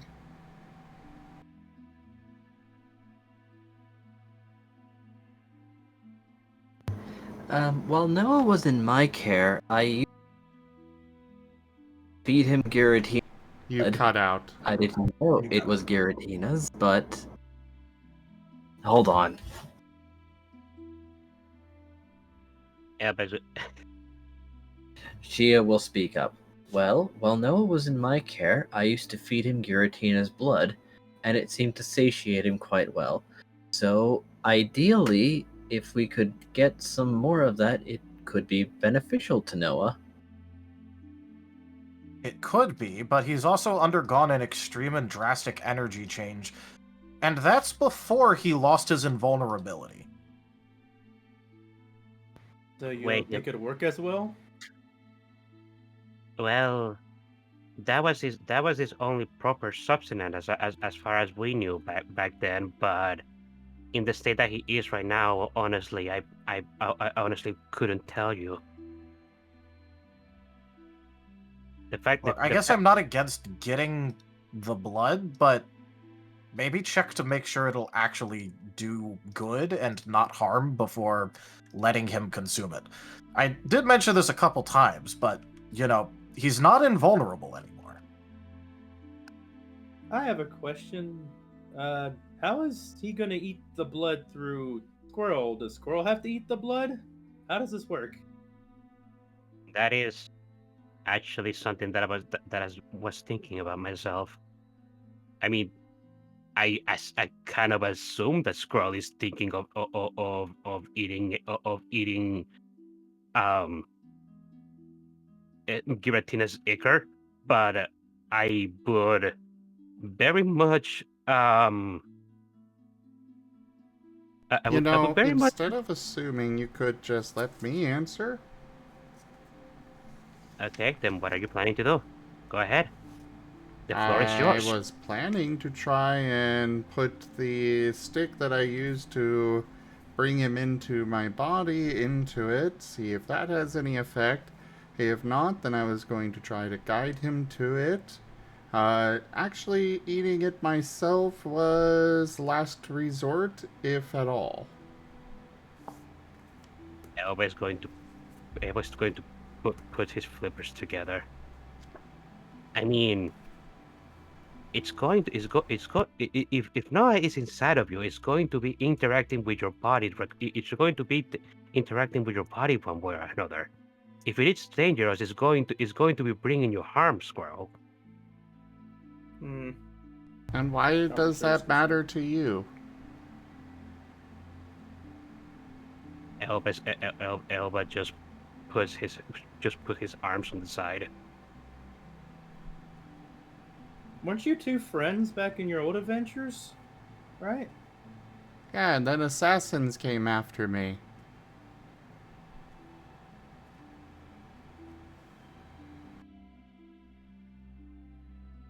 Well, I also want to say and add to it, now I'm worried about you. And if that's going to hurt you.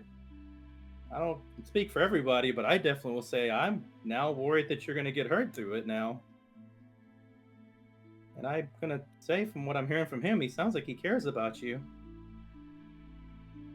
Or he wouldn't say anything at all about this.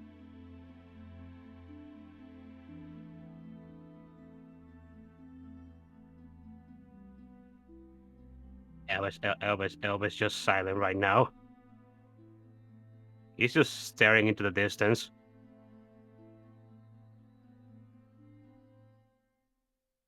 I mean, Elva, tell him, how do you feel about Squirrel?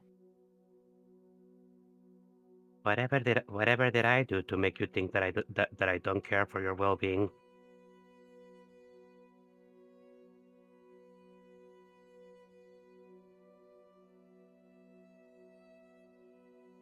Assassins came, and instead of... I tried to go the right route on things, and your response was to yell at me. Elba's going to blink.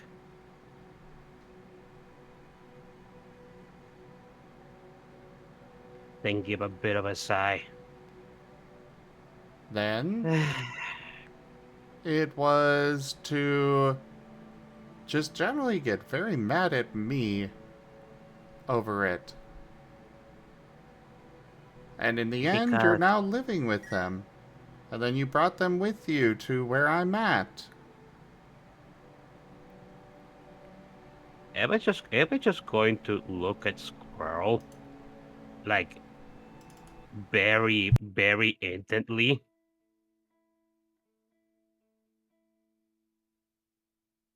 It isn't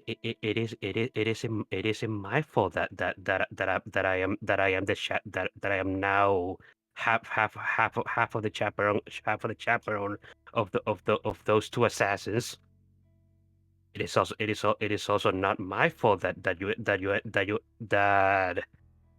things went the way that they went.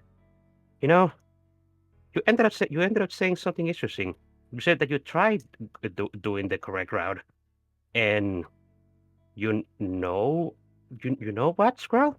You did try. You did try going the correct route. The problem is that you ended up doing it wrong, and that's why I was so upset and nervous about.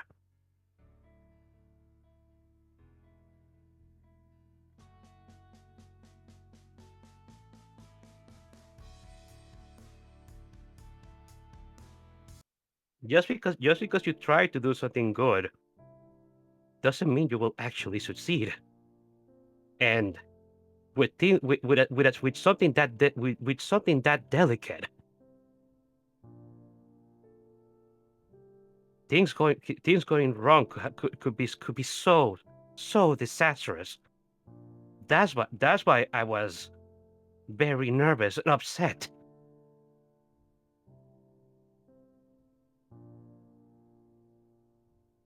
I was kind of happy that you actually tried doing something in the correct way. I never said that you weren't completely in the wrong, but you didn't do it ended up being wrong regardless. No, you very much told me that what I did was the wrong thing. You weren't interested in what went down. You just knew that I blurted it out in the foyer. How is it my fault that they wouldn't let me talk to somebody privately like I asked for? Why would you begin speaking it all out why would you begin speaking it all loud Because the when front desk told me to. you didn't need to. You could have you could have kept the information to you until you actually were in private with somebody that you needed, or you could have given as little as possible. But you ended up just blurting everything out, Squirrel. They wouldn't let me. Then find somebody else that would let you. Why did you not came to me to begin with? Because I know that you, myself, even Aquarel and Verdant weren't quite enough to take them down ourselves. And we were surrounded by an ace team at that moment, Squirrel. Unless you think that Fi and Faye could just killed us with their minds. We were not in a precarious situation.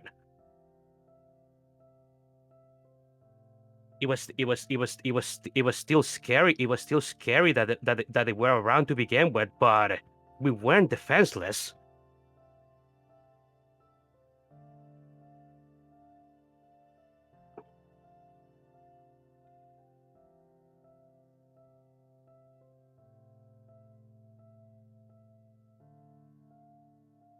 Not to mention that doesn't even answer my question. Why didn't you come to me when you realized that they were there? I could have guided you to what we could do.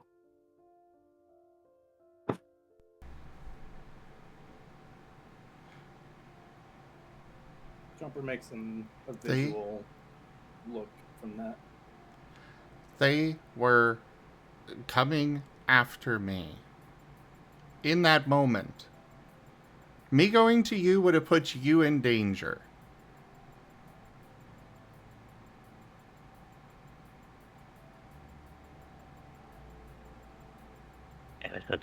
Keeping things. They literally came into the guild hall a moment after I did.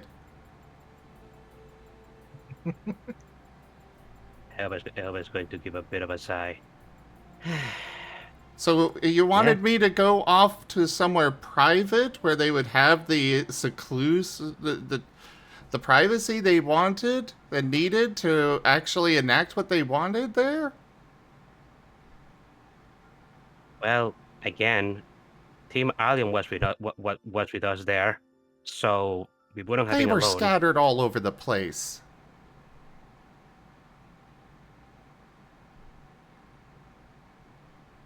No, I seem to remember them. I seem to remember several of them being in the room with us.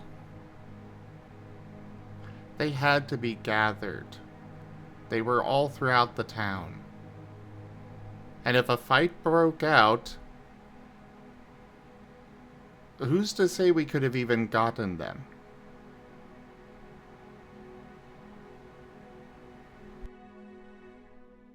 Who's to say they were actually enough?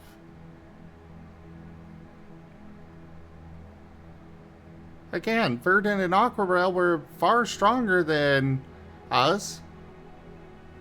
And even they had trouble. We had Noa with us, who has all of that weird power to do all sorts of nonsense.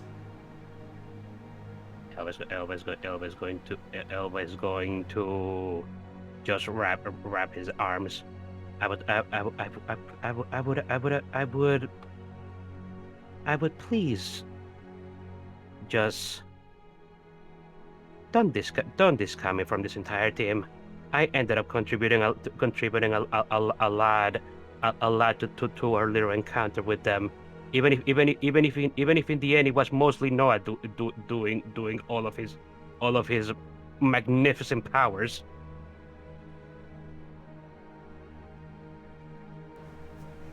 I'm not saying that you were useless I was far more useless in that fight.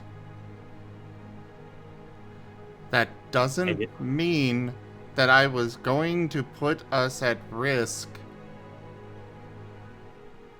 So you're rather just yourself be at risk. I mean, at Okay. the least, being in public, they wouldn't have the privacy to do whatever they wanted.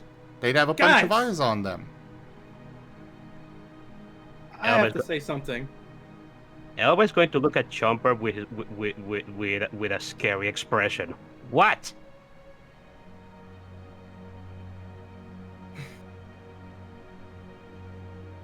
Squirrel, how much of this is you putting it all on yourself and not really letting other people help you because you're scared?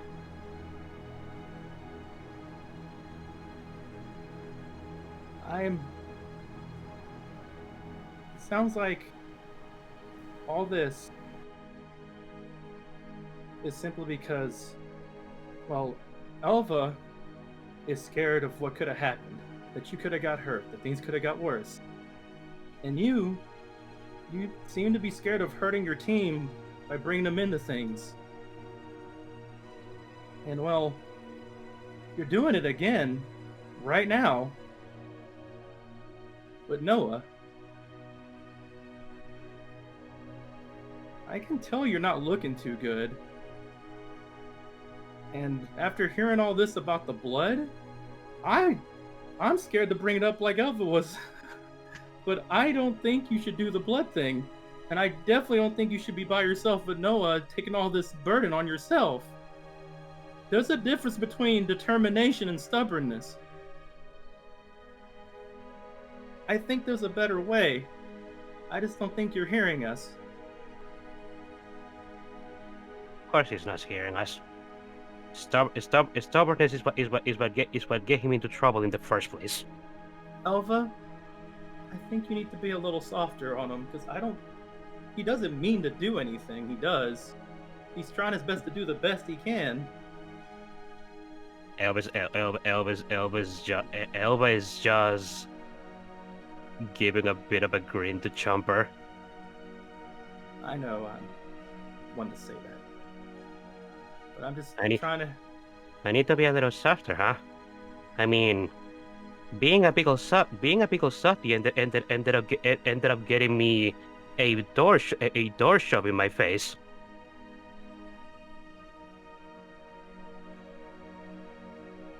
Yeah. Well, he's pushing away really hard. I don't think that yelling at him's gonna help anything right now. And it's not gonna help you either. I'm aware of that. I am actually pretty angry now. I'm not going to lie. I suppose I should probably disengage. This isn't healthy for me. Elba's going to go ahead and begin leaving.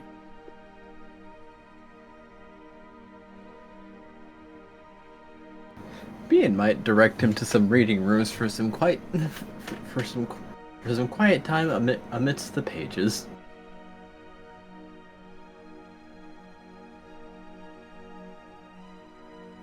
And we are going to do one last thing with Gimund, or Pyro, and then I will elect to call it for the session as we are over time. Yeah. Oh boy. Also, by the way, I would like to mention something. Paz is not with the group at all. Oh, okay. Boy again. Go ahead.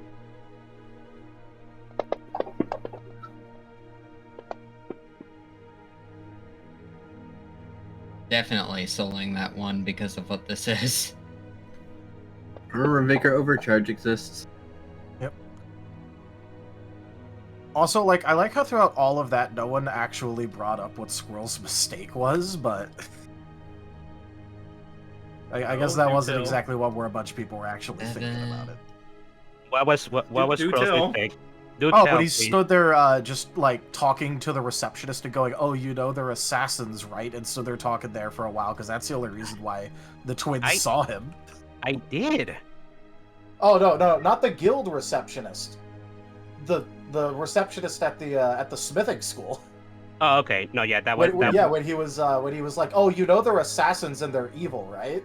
And then that's how he got found because he didn't just run. yeah, that was that whatchamacallit. That wasn't brought up at all. We were It wasn't. still No, Chopper's more on the making peace side of things if he can. Than, Oh no, I'm than just like Well- this entire argument, and no one even brought up the actual mistake he made. To be fair, nobody knows about that side of things, but Yeah, they don't know the full deets. he was Very- getting yelled at about blurting it out to the guild receptionist. that one is also a mistake though. All right.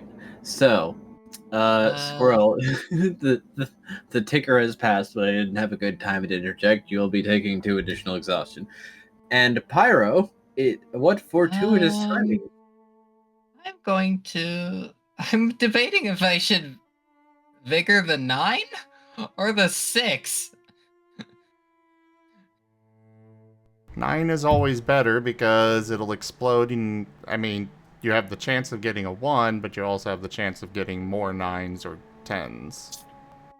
Actually, yeah, vigoring the 9 is better because I've already used a soul on re-rolling a 1, so... Also, on a note, I feel like now's a good time to either do a certain thing So that Chopper was 8. going to do. Oh, wait. 8? Oh, snap. Nice. That Is a 8 good roll. cunning perception.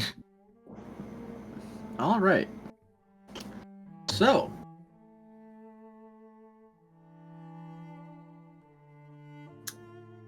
you, knowing exactly what you are doing, are going to enter a field of darkness. As you are somewhere? What's And Pyro? there is let's call it an Eevee, a black Eevee with a white outline, just sort of floating about. Their eyes are open, kind of, but they look a little vacant.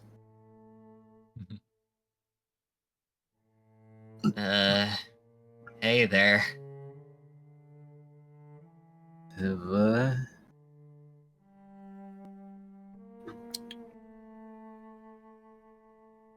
Hi. It's Pyro's waving. Oh, is my friend. I love my friend. Yeah, you definitely don't look good.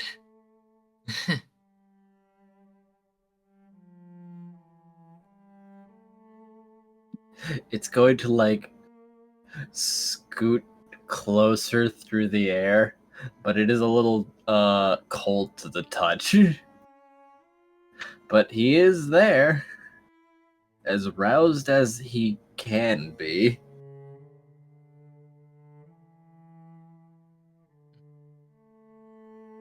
Pyro's just gonna gently hold him.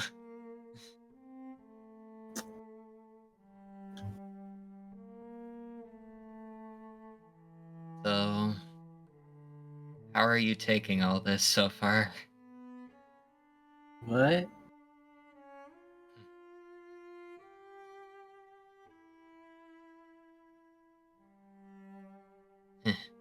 Not great. I see. You remember Squirrel? The squirrel is my friend. You're my friend. I like people.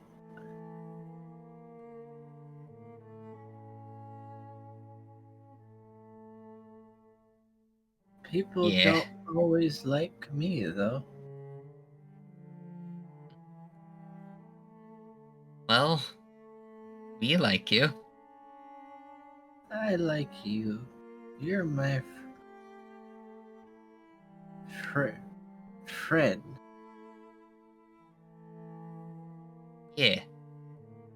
We're your friends. Yeah. He bops his head against your chest.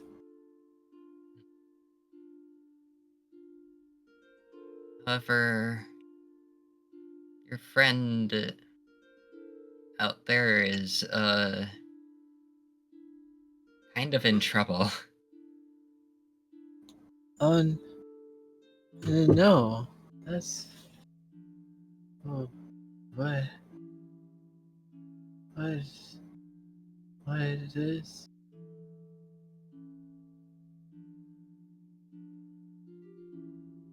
He's...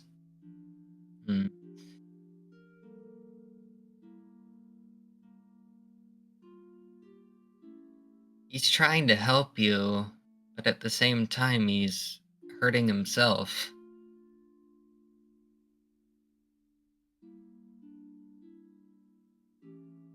The words you are speaking is not registering, but he is like listening because he doesn't know what to do.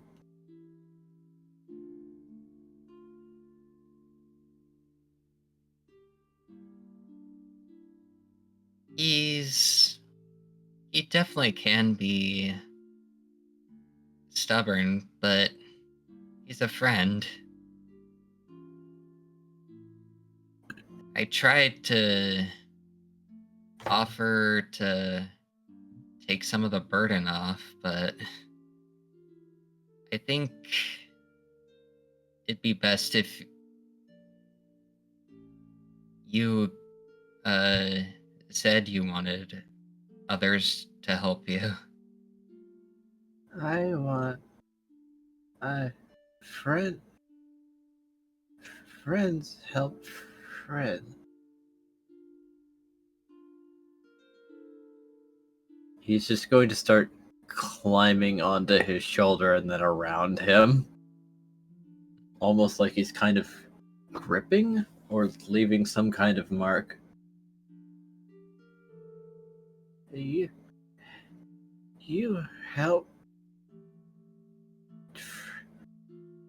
friend. Yeah. Everybody help for help.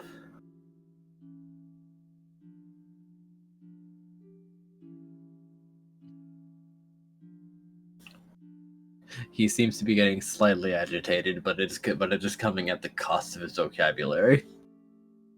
Do you think you could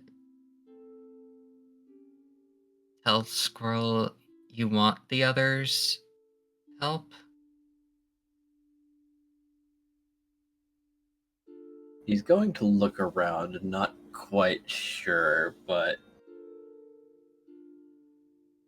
he's going to point at Pyro's tail. Pyro's gonna look at his tail. It's burning, though he might not be asking for the fire.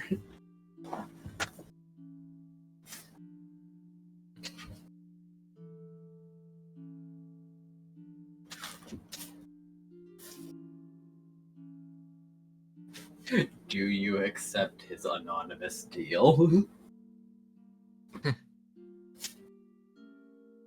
Hesitantly, he will. Alright. He is going to go over and give the fire a lick. Pyro, you will be taking 12 points of exhaustion. As it feels like something just left your body, and a lot of it.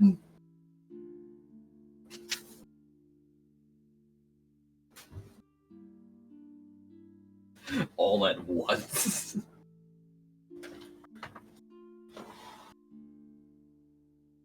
Okay, no. Outside, Squirrel, you are going to be hearing a little message in your head. It's a voice you haven't heard in far too long. I haven't. You're warm. You are nice. Other people can be nice to me too. I want to be with everybody. And if I'm in them, I can see you. I can see you being happy. I could see everybody being happy.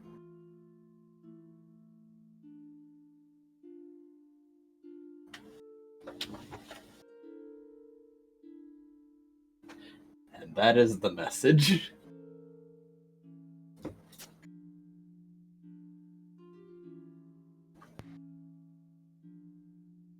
Chomper was going to ask something for Squirrel, but I'm waiting for Squirrel to respond.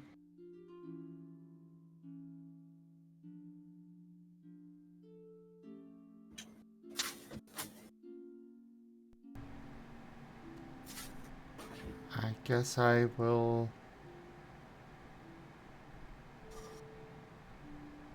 let the others help. But I'm not sure you'll see what you want.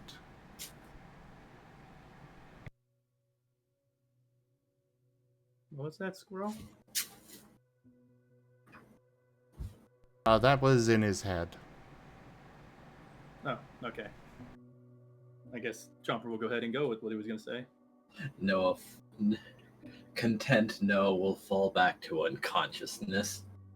But I think we can do the distribution next time.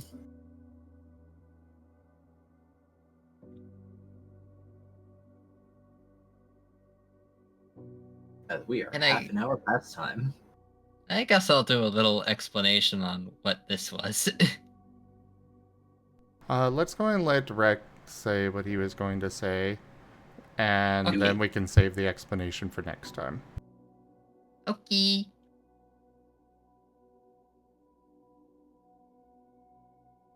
Okay.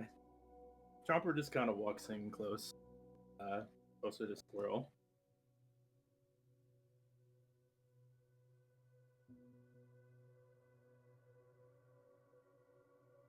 I'm sorry I haven't been good enough for you to come to for help. I just really don't want you to feel the same way. I think Alpha really wants to help you. They just don't know how to express it sometimes when they're scared of things going bad. But please let me help you with Noah. I care about you and care about him. And I just don't want to see you both hurt. Chomper says with eyes that are glossy.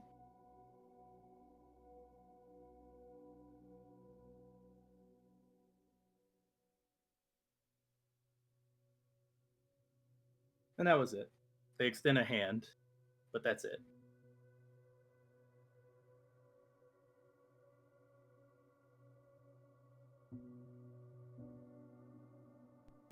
Then I guess I'll at least give you what you ask for. You won't see both of us hurt.